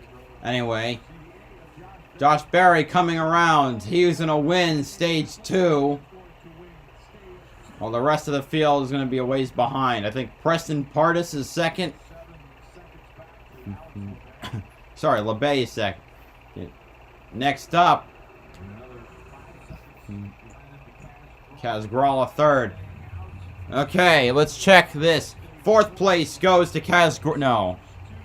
4th place goes to Sage Karam. 5th place to Preston Pardis. 6th place is Ty Dillon. 7th, Bailey Curry. 8th, Anthony Alfredo. 9th, Kyle Weatherman. And 10th place goes to Patrick Gallagher. Weirdest freaking top 10 ever.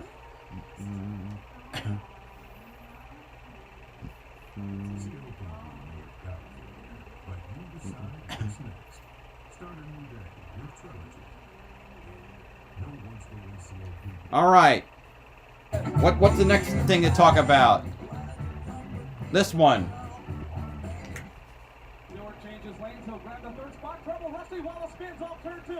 In front of about half the field. Michael Waltrip spins. Also, Rick Baskin nailed by Steve Park. Terry Labonte's involved. Sean Andretti checks up. Jeff Green will spin on the back straightaway. Sterling Marlin involved as well. About 5 cars crash and collide here off turn 2 and onto the back stretch. You just don't know where to go. It all started when Rusty Wallace got turned around. He hit the gas, lit up the tires, trying to right his car. When that did, or when he did that, sent up a whole screen of smoke, and everybody else began to crash and collide. Okay, the 2002 Spring Richmond race. I'm also going to show this one. You play as Jeremy Mayfield, who's in the 19 car for this one. Rusty Wallace spins. Oh yeah, with 66 laps to go, and Mayfield somehow avoids it, and he went right through it, and just completely cheesed his way through. Amazing. I looked up the specific crash because I was curious about it, and the fact that he didn't get hit is a miracle. Pickles, cornflakes, and Pennzoil. Not a good combination. Oh, they got made. Pickles. All right. Look for the red car. Oh, I should. Hold on a minute. Okay, I gotta make sure that it's okay, I gotta make sure this is working correctly. So, it's a red.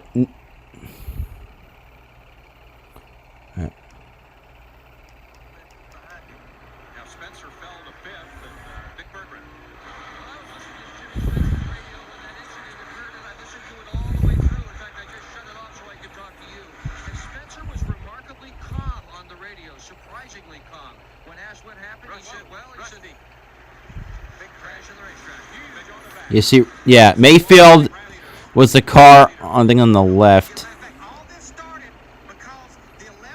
All right, I'm gonna find a replay. There's a replay of it as well.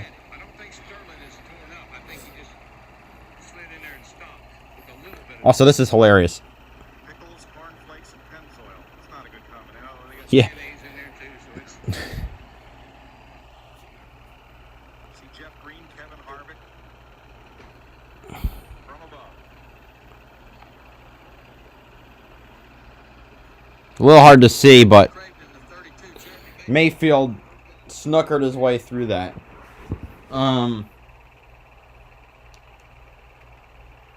Anyway, we're back.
Gatorade bottle is being flung across.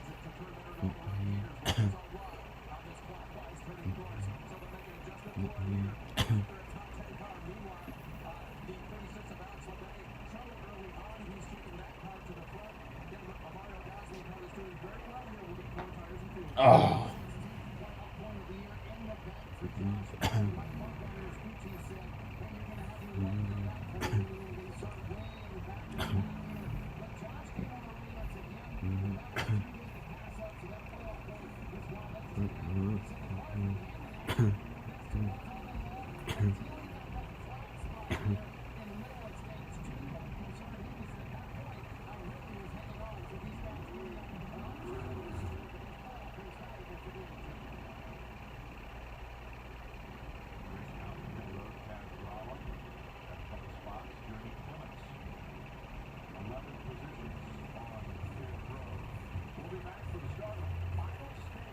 Good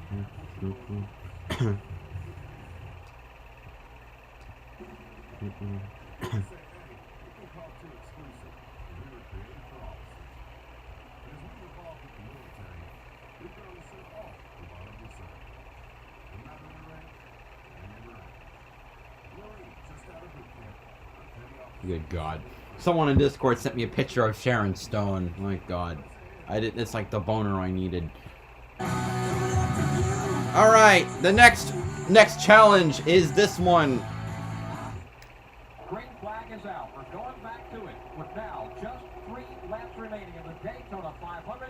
They're chasing Ward Burton into turn 1. Here comes Ward Burton onto the super stretch for the final time this afternoon. Elliott Sadler 2 car lengths behind him with Jeffrey Bodine in third. Then comes Kurt Busch. But it's Ward Burton in front in turn 3. This is for all the marbles of the Great American Race. Ward Burton brings the field back to turns 3 and 4. Elliott Sadler not close enough to mount the charge. Here comes Ward Burton looking for the checker flag on the Daytona 500. Okay, the 02 Daytona 500. Jeff Gordon leads late, and then there's a caution for Robbie Gordon. On the resulting restart, Sterling Marlin spins out Jeff Gordon and gets damaged along the way. Ward Burton and Sterling Marlin race back to the caution, and Marlin ekes ahead. There's a red flag to clean up the debris or whatever, and Marlin gets out of his car to try and fix the damage, which he gets penalized for it. And Ward Burton leads the field and eventually holds the field off for the last 3 laps to win the race. So, the Daytona 5, they'd call it, because of the 5 laps remaining after the red flag. Classic finish, and of course I remember Ward Burton going, "Son of a bitch, we won it,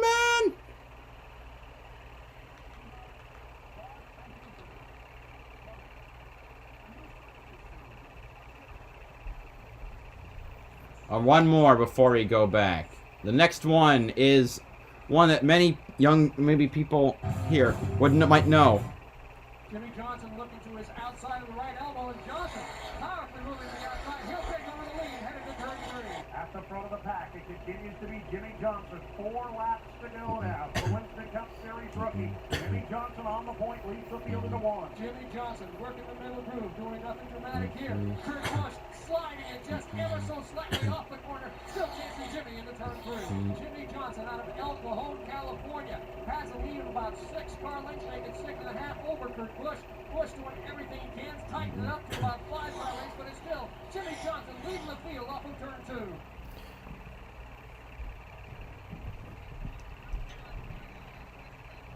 2002 Napa Auto Parts 500, the one race at Auto Club. And okay, so it's JJ's, I think, his 13th race. He's got on the resulting, so there's a caution late. Bill Elliott, I think, stays out. I'm trying to remember where Jimmy was running. I'm gonna check Racing Reference real quick.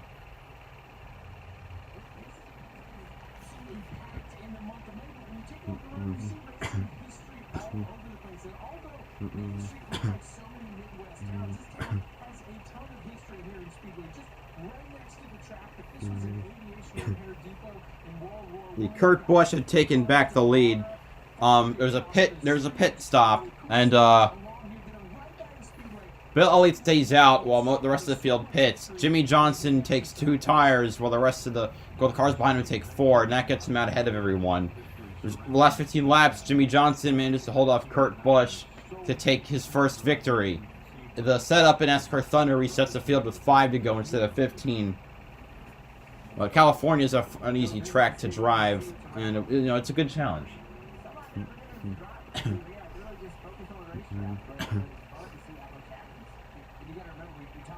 This is a good moment.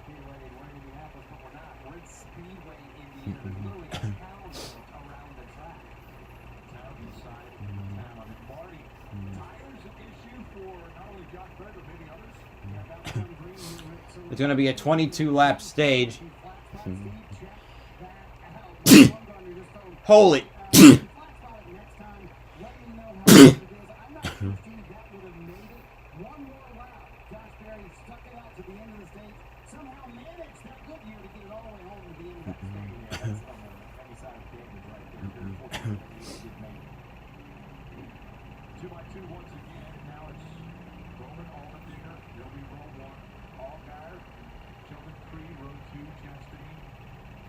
Below 3, and that's going to be an interesting run here as they'll come up on 18 laps to go. Everyone should have enough fuel. A lot of aggression right here.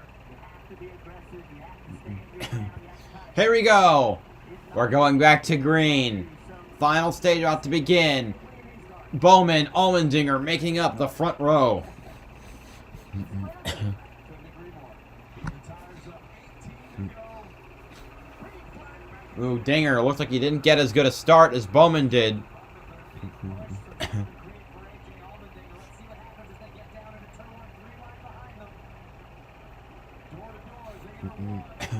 Ooh, Briscoe coming along. Oh man, 4 wide in some of the turns. All the drivers avoid the grass.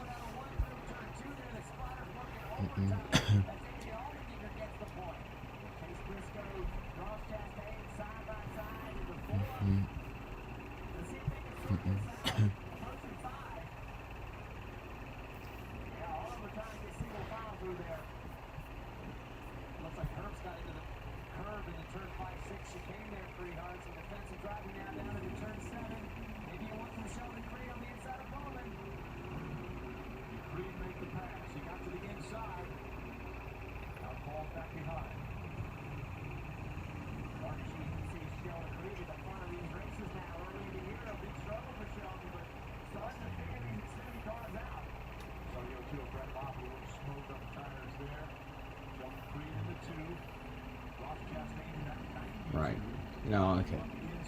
That is like best example. That is dad. The dad gets it. You know, great dad. He came up slowly. I appreciate that a lot. He's also a fan. Oh, car spin off. It's Miguel Paludo. Oh, that stinks. He hasn't ran. He's only had in all the races he's run for JRM in the last 2 years. He's only had a good run in one of them. Everything else has been stymied by something else. Miguel Paludo, a great Brazilian stock car driver in his own right. Oh, Sheldon Creed takes. Oh, and Justin Allgaier getting into it. It looks like Allgaier might have pierced one of his back panels. Meyer. Meyer?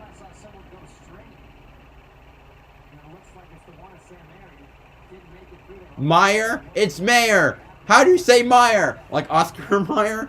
Yeah, if you've not been listening to. Oh, looks like Allgaier's got a tire rub.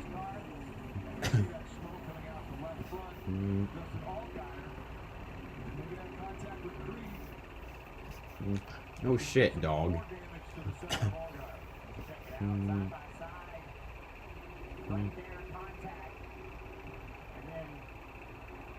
What the heck you doing, Gator?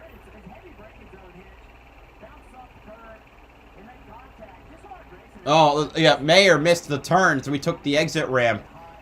It's like a penalty box. Yeah. Creed does not need any more bad days. There are 6 races. Oh, Creed's around! As soon as I freaking say it, Creed spin. Now he's got to wait for the field to go by before he can safely rejoin the race.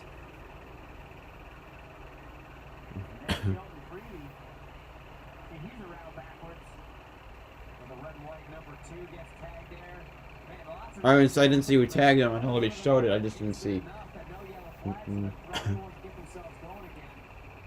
Mayer fell back to 13th. Ferrucci's up in the top 10. I believe his best finish ever is 13th.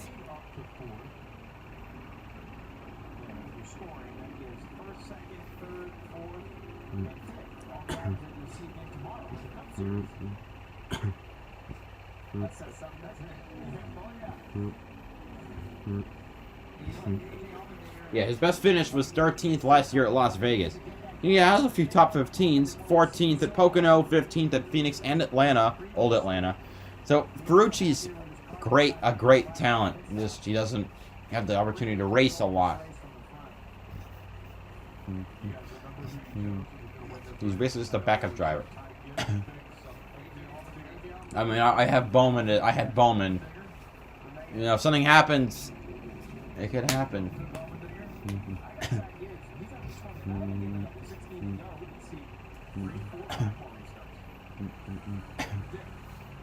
Marty's pick was 07 of Chase Briscoe, but We got 16 laps to go at the moment. for a change of tire, he's made his way back up the clock. For Marty 15 to go now. to winners circle.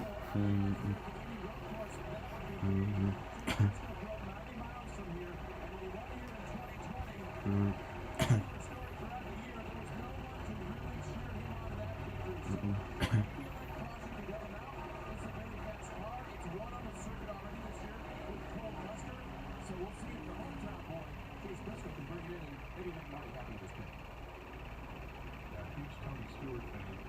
So Chase Briscoe certainly wanted to climb the fence like we saw Tony Stewart do here at his home track. So right now, Briscoe right in the position, chasing down or trying to chase down Allman. Continues to put together great laps, fastest lap the last time. He's 2.3 seconds now in front of Alex Bowman, 4.5 seconds in front of Allgaier. Chastain's 5 seconds back. And Ross Chastain, we mentioned what a run he is making in this equipment, but take a look here. Like that great Shelton Creed was having. He crashes. Kind of off the curve. He's got. Yeah, Creed is going to be unhappy. Creed went around. Yeah, I mean, it's not much more to add. Unfortunately, he's having a great run. You see here on the inside of turn 13. I mean, he's got his whole car pretty much on that rumble strip. And you lose a little bit of grip, Jeff. I mean, the way it's rumbled like that, you're essentially losing contact back from the racetrack every time there's a little dip in that curve. And so you're going to lose that grip and slides him up into the two. And unfortunately, he's knocked him around. Chastain just in front of Allgaier. Those two have had a history before as well. Coming up on 13 laps to go, it's Allmendinger out front of Bowman and Chase. All right, 14 to go. Time for more NASCAR Thunder 03 Lightning Challenges to talk about. What's next? It's the last rookie difficulty. Jimmy Johnson looking to This one. Waltrip pulls it down to the inside. He wants to challenge Bobby Labonte for the number 2 position. He's got the whole shot. He's got the drafting help. He's got the spot. For one final time, Dale Earnhardt Jr. makes a courageous charge back into turn number 2. Bobby Labonte goes high in the banking from third. Michael Waltrip still holding down second, down low on the super stretch. Final time to the back straightaway. Dale Earnhardt Jr. Michael Waltrip rolls reverse from the way they ran down the back straightaway on the final lap in February. They go nose to tail. Sadler and Labonte side by side for third. It's Earnhardt into turn 3. 01 Pepsi 400. The big story, of course, was Dale Jr. Winning at the track that had claimed his father's life.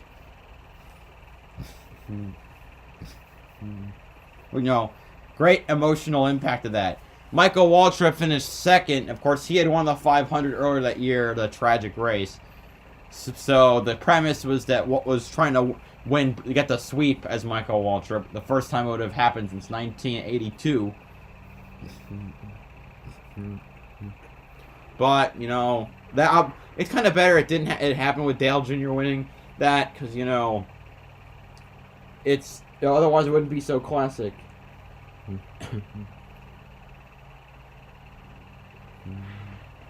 But it's just a fantastic story. All right, 13 laps to go. I'm gonna do one more of these lightning challenges for this. So this is this one. Craven is going to have to sweat this one out. The car may be going away in those final few laps as he gets a little bit sideways again off corner number 2. Into 3, Craven now feeling the heat from Dale Jarrett. Dale Jarrett trying to do it the hard way. Pulls to the outside. Craven crowds him up, said no sir. He will not make the pass this time. Into turn number 3. Craven on the bottom of the racetrack as they come to the line. Dale Jarrett is there on the back straightaway. They lean on each other, heading for turn number 3. Craven on the inside. Jarrett on the outside. Nose to nose. Craven gets the jump. Here they come for the line. Okay, time to talk about Ricky Craven. Craven is one of the few New Englander NASCAR drivers. He ran for himself in the Busch Series with the numbers 99 and 2. Before he moved up to the Cup Series in 95, driving for Larry Hedrick's number 41. He won Rookie of the Year in 95. did reasonably well. I think finished in the top 20 in points in 1996. And that earned him a ride with Hendrick Motorsports' number 25 car. Chase Briscoe making the pass to Justin Allgaier right now.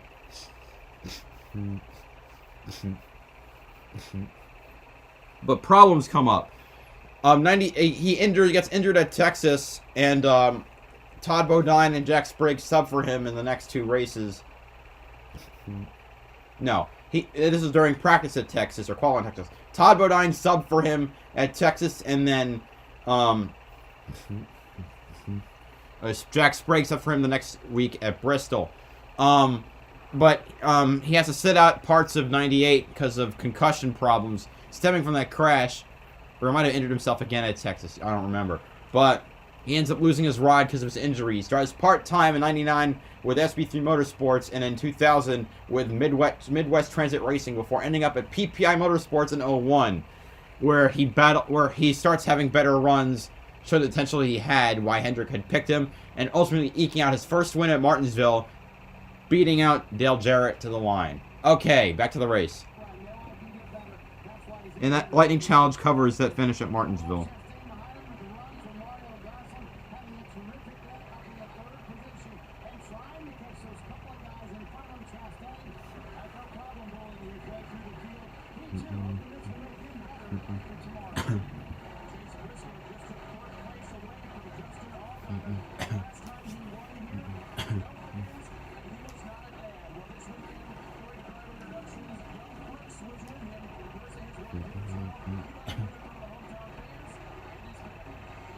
$11 laps to go. Let's do a quick field rundown. Leading the field is AJ Allmendinger. Second place is Alex Bowman. Third place, Ross Chastain. Fourth place, Chase Briscoe. Fifth place, Justin Allgaier. Sixth place, Austin Hill. Seventh place is Riley Herbst. Eighth place, Landon Castle. Ninth place, Josh Berry. 10th place, Sam Mayer. Going out of the top 20. 11th place is Santino Ferrucci. In a position to possibly get his best ever finish. 12th place, Noah Gregson. 13th, Alex LeBay. 14th, Brandon Jones. 15th, Ty Gibbs. 16th, Brett Moffitt. 17th, Sage Karam. 18th, Daniel Hemrick. 19th, Ty Dillon. 20th goes to Anthony Alfredo. 21st is Kaz Gralla. 22nd, Jeremy Clements. 23rd, Austin Dillon. 24th, Myatt Snyder. 25th, Bailey Curry. 26th, Ryan Sieg. 27th, Andy Lawley. 28th, Sheldon Creed. 29th, Preston Pardis. 30th is Miguel Paludo. 31st, Kyle Weatherman. 32nd, Patrick Gallagher. 33rd, Scott Heckert. The rest of the cars were off the lead lap. Brandon Brown. Bubba Wallace is in 34th. And 2 laps down. And the other cars, Bubba Wallace in 35th.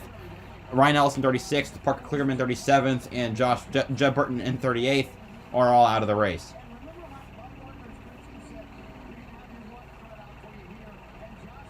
And the fucking... Yes. Hi, Mike George, my man, my main man.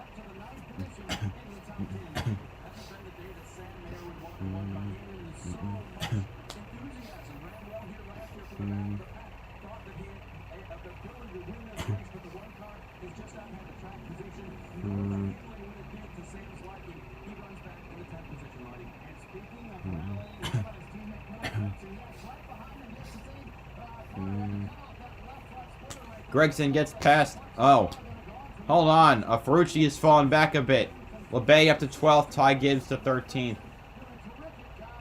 I might have jinxed him. Gibbs passes LeBay for 12th.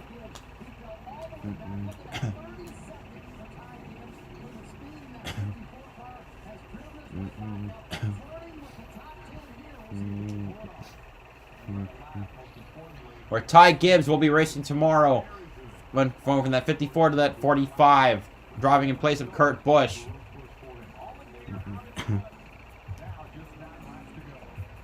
All right, time for more NASCAR Thunder lore. The next one. This time by 2 to go in the MBNA America 500. Tony Stewart trying to make it 6 out of the last 12 races at this track for Joe Gibbs Racing. While it looks like Tony is going to win, you can bet Dale Jr. is going to drive down to the last minute and try to pass Tony Stewart. This is the final lap. Dale Jr. goes down low and cuts the gap in half, but it will be Tony Stewart with his first super speedway win in over a year And a record number of lead changes in this race. Let the celebration begin. 02, all right, 02 spring race at Atlanta. Tony Stewart started off the year by finishing last in the Daytona 500. He would climb all the way back by the end of the year to the championship. And that, of course, part of that was this win at Atlanta where he had to hold off Dale Earnhardt Jr. and Jimmy Johnson. Just an important race for his momentum to keep going up and up, even if it got stunted at Indy that year. All right, next one. Took it very low at the exit of turn number 2, and Bobby Labonte. Steve Park that time took it very low at the exit of turn number 2, and Bobby Labonte is there. Dives to the inside, trying to put a wheel low on Steve Park, the battle for the lead in 4. This time they'll reverse rolls. It's Park on the inside, Labonte on the outside. Bobby Labonte with a fender up in the Interstate Pontiac. Park crowds him wide, all the way up to the wall, racing for the lead. Final chance for Bobby Labonte on the back straightaway. He will dive down to the inside, looking to pull even into turn 3. Labonte is there. Park on the outside, trying to hold him off. Here they come to the line. 01 Rockingham. Steve Park has just lost his car owner to Daytona, to the last lap crash at Daytona.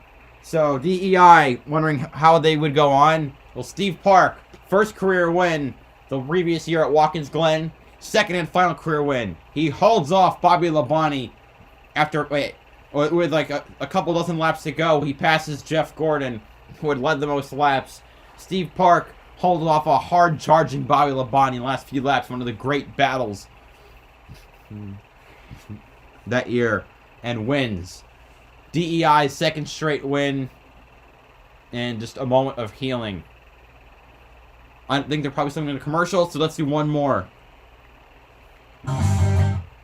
Casey Atwood, the race leader, feeling the heat now. Big time from Bill Elliott. Elliott is there. Atwood slips up the racetrack. Here comes Elliott to the lead in 4. Bill Elliott has been trying to win a race all year long. Here he comes off turn number 4. The white flag goes in the air, and he has a little breathing room heading around to turn number 1. Can he take it to victory lane? Seeking to bring a 7-year drought to an end. Here comes Bill Elliott back into the corner for the final time today. Keeps the red Dodge pinned down low to the bottom of turn 2. For the last time, Bill Elliott is on the backstretch.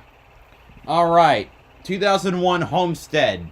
Bill Elliott has not won for 229 races since he had won the Southern 500 with Junior Johnson in 1994. From 95 to 2000, he would go the owner-driver route and fail miserably. No wins and a best finishing of 7 points as an owner-driver. But in 2000, you can see the writings up on the wall for the team. So he ends up going to Ray Evernham's new team, Evernham Motorsports, with the number 9 Dodge. He runs okay throughout the year. He ends the year 15th in points. But the defining moment, he's got his rookie teammate, Casey Atwood, who has had a miserable year. He finished 26th in points. Homestead was Atwood's best track by far. In his third start, he had finished 10th. And just the start period. He's leading in the end stages of the race. Bill Elliott's catching up. 5 laps to go. Atwood goes wide in 3. Elliott makes his move, makes it past Atwood, and goes on to win the race. And the Lightning Challenge will see you do exactly that. We're back. 7 laps to go, with Allmendinger leading by 3 seconds. Then 8 seconds back to Ross Chastain.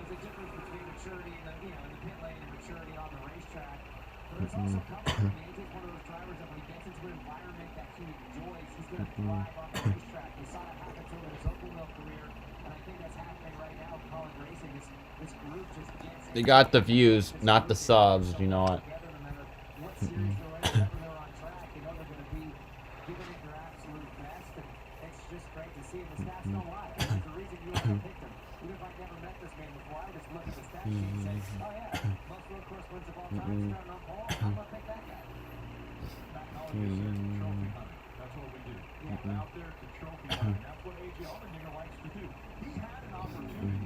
Kaz Gralla pitting.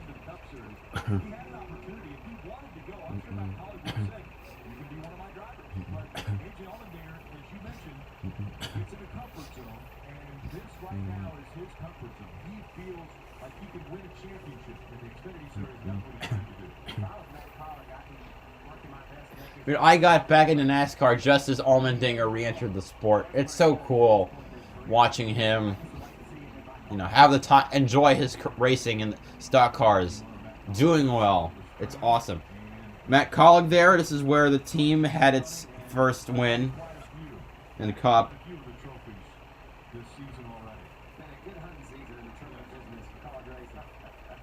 I don't know about Allmendinger's won twice, but that's it.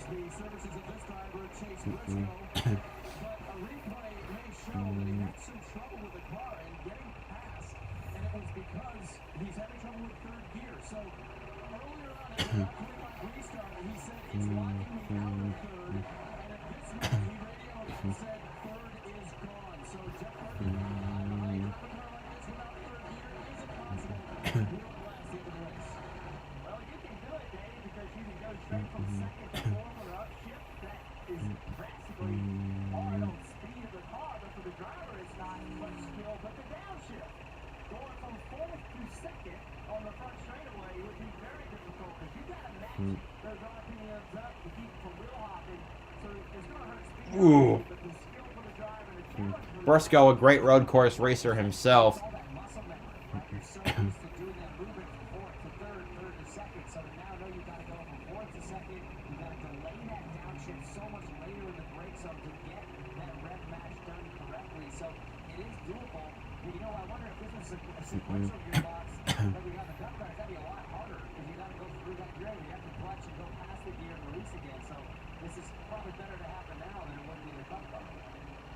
Bit of like a side panel flaring out on the 98. I mean the 07.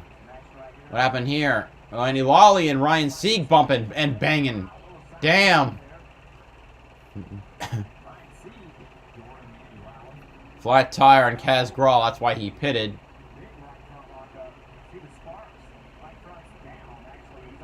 Yeah, he.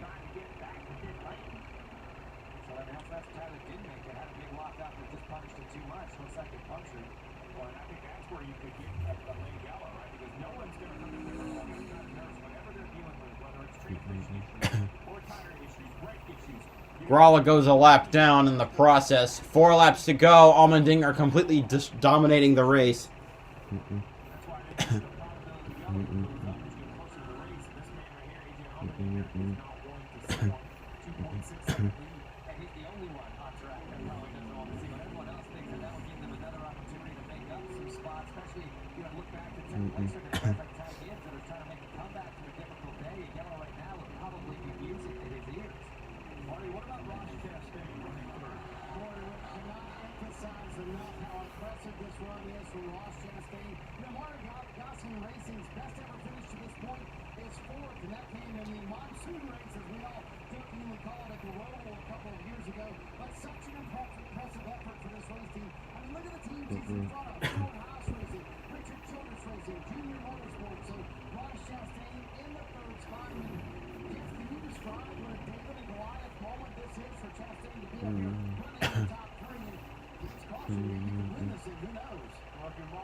Mark Gosselin hoping for a caution.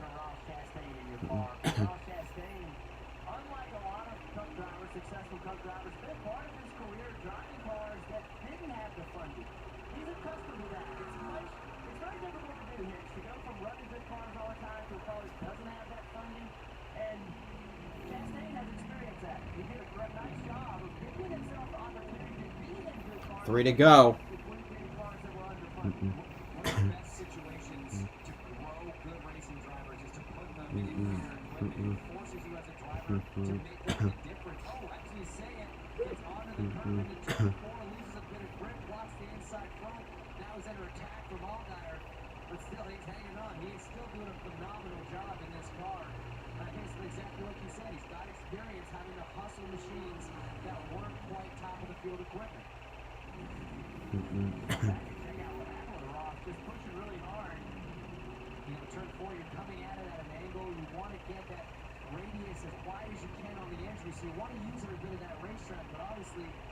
not going to have as much grip as the pavement will. You just got a little bit too far. Tires are getting old. You slide a little bit more.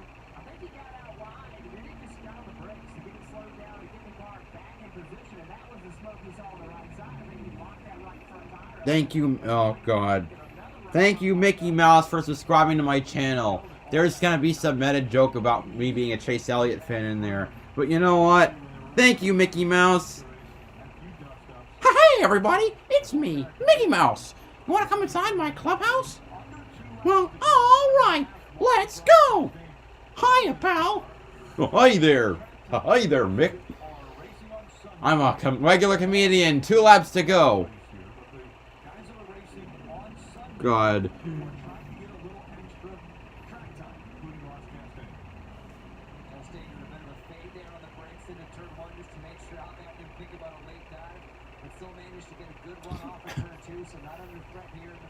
Well, all right. Oh wait, Dinger lost a second off his lead. He was leading by 3. That was on the 2.2. But you know, 2 laps to go. Oh man. Maybe it's the part of the track that he's at.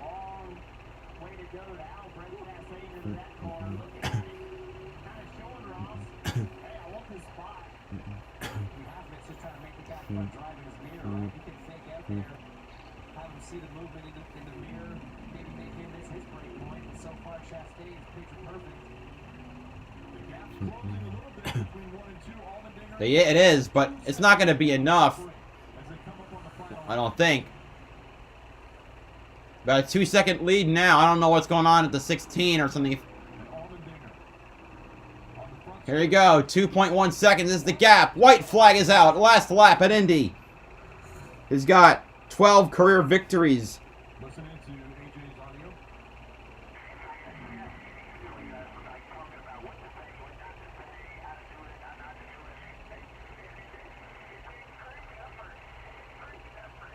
RacerFan99, thank you for subscribing.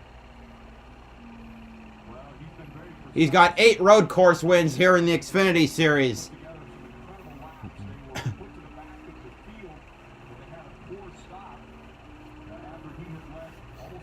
If you get another win, would be 9, the same number that Jeff Gordon has in Cup.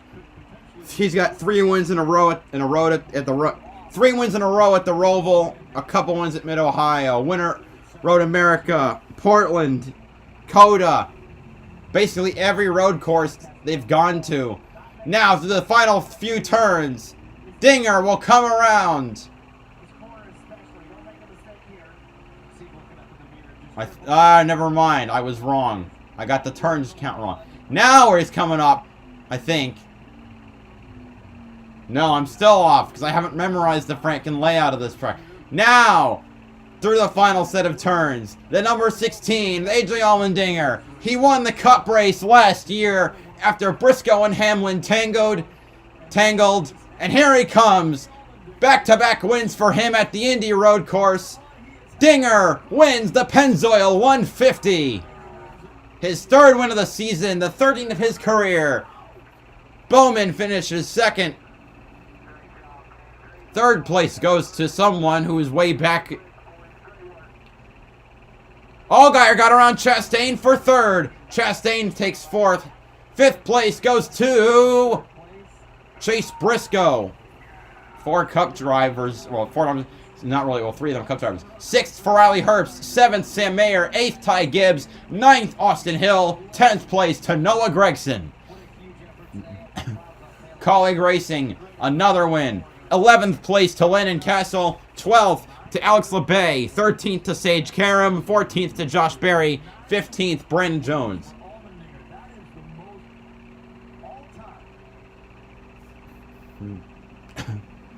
4th win the last 5 road courses for.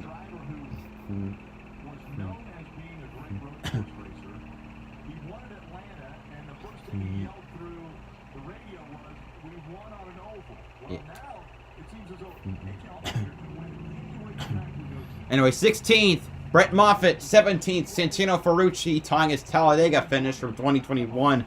18th for Anthony Alfredo. 19th, Jeremy Clemens. 20th for Ty Dillon. that does it for today. I think my dad or my mom needs me for something afterwards. Thank you all so much for coming out. Thanks for all the subs in the 11th hour. Thank you, RacerFan99. Thank you for subscribing. You and Mickey Mouse. And hi, yeah, Winval ORL fan club. Yeah, it's yeah, woo. All right. Then again, I'll see if I can be back tomorrow for the Verizon 200 for the Cup Series. I really would like to.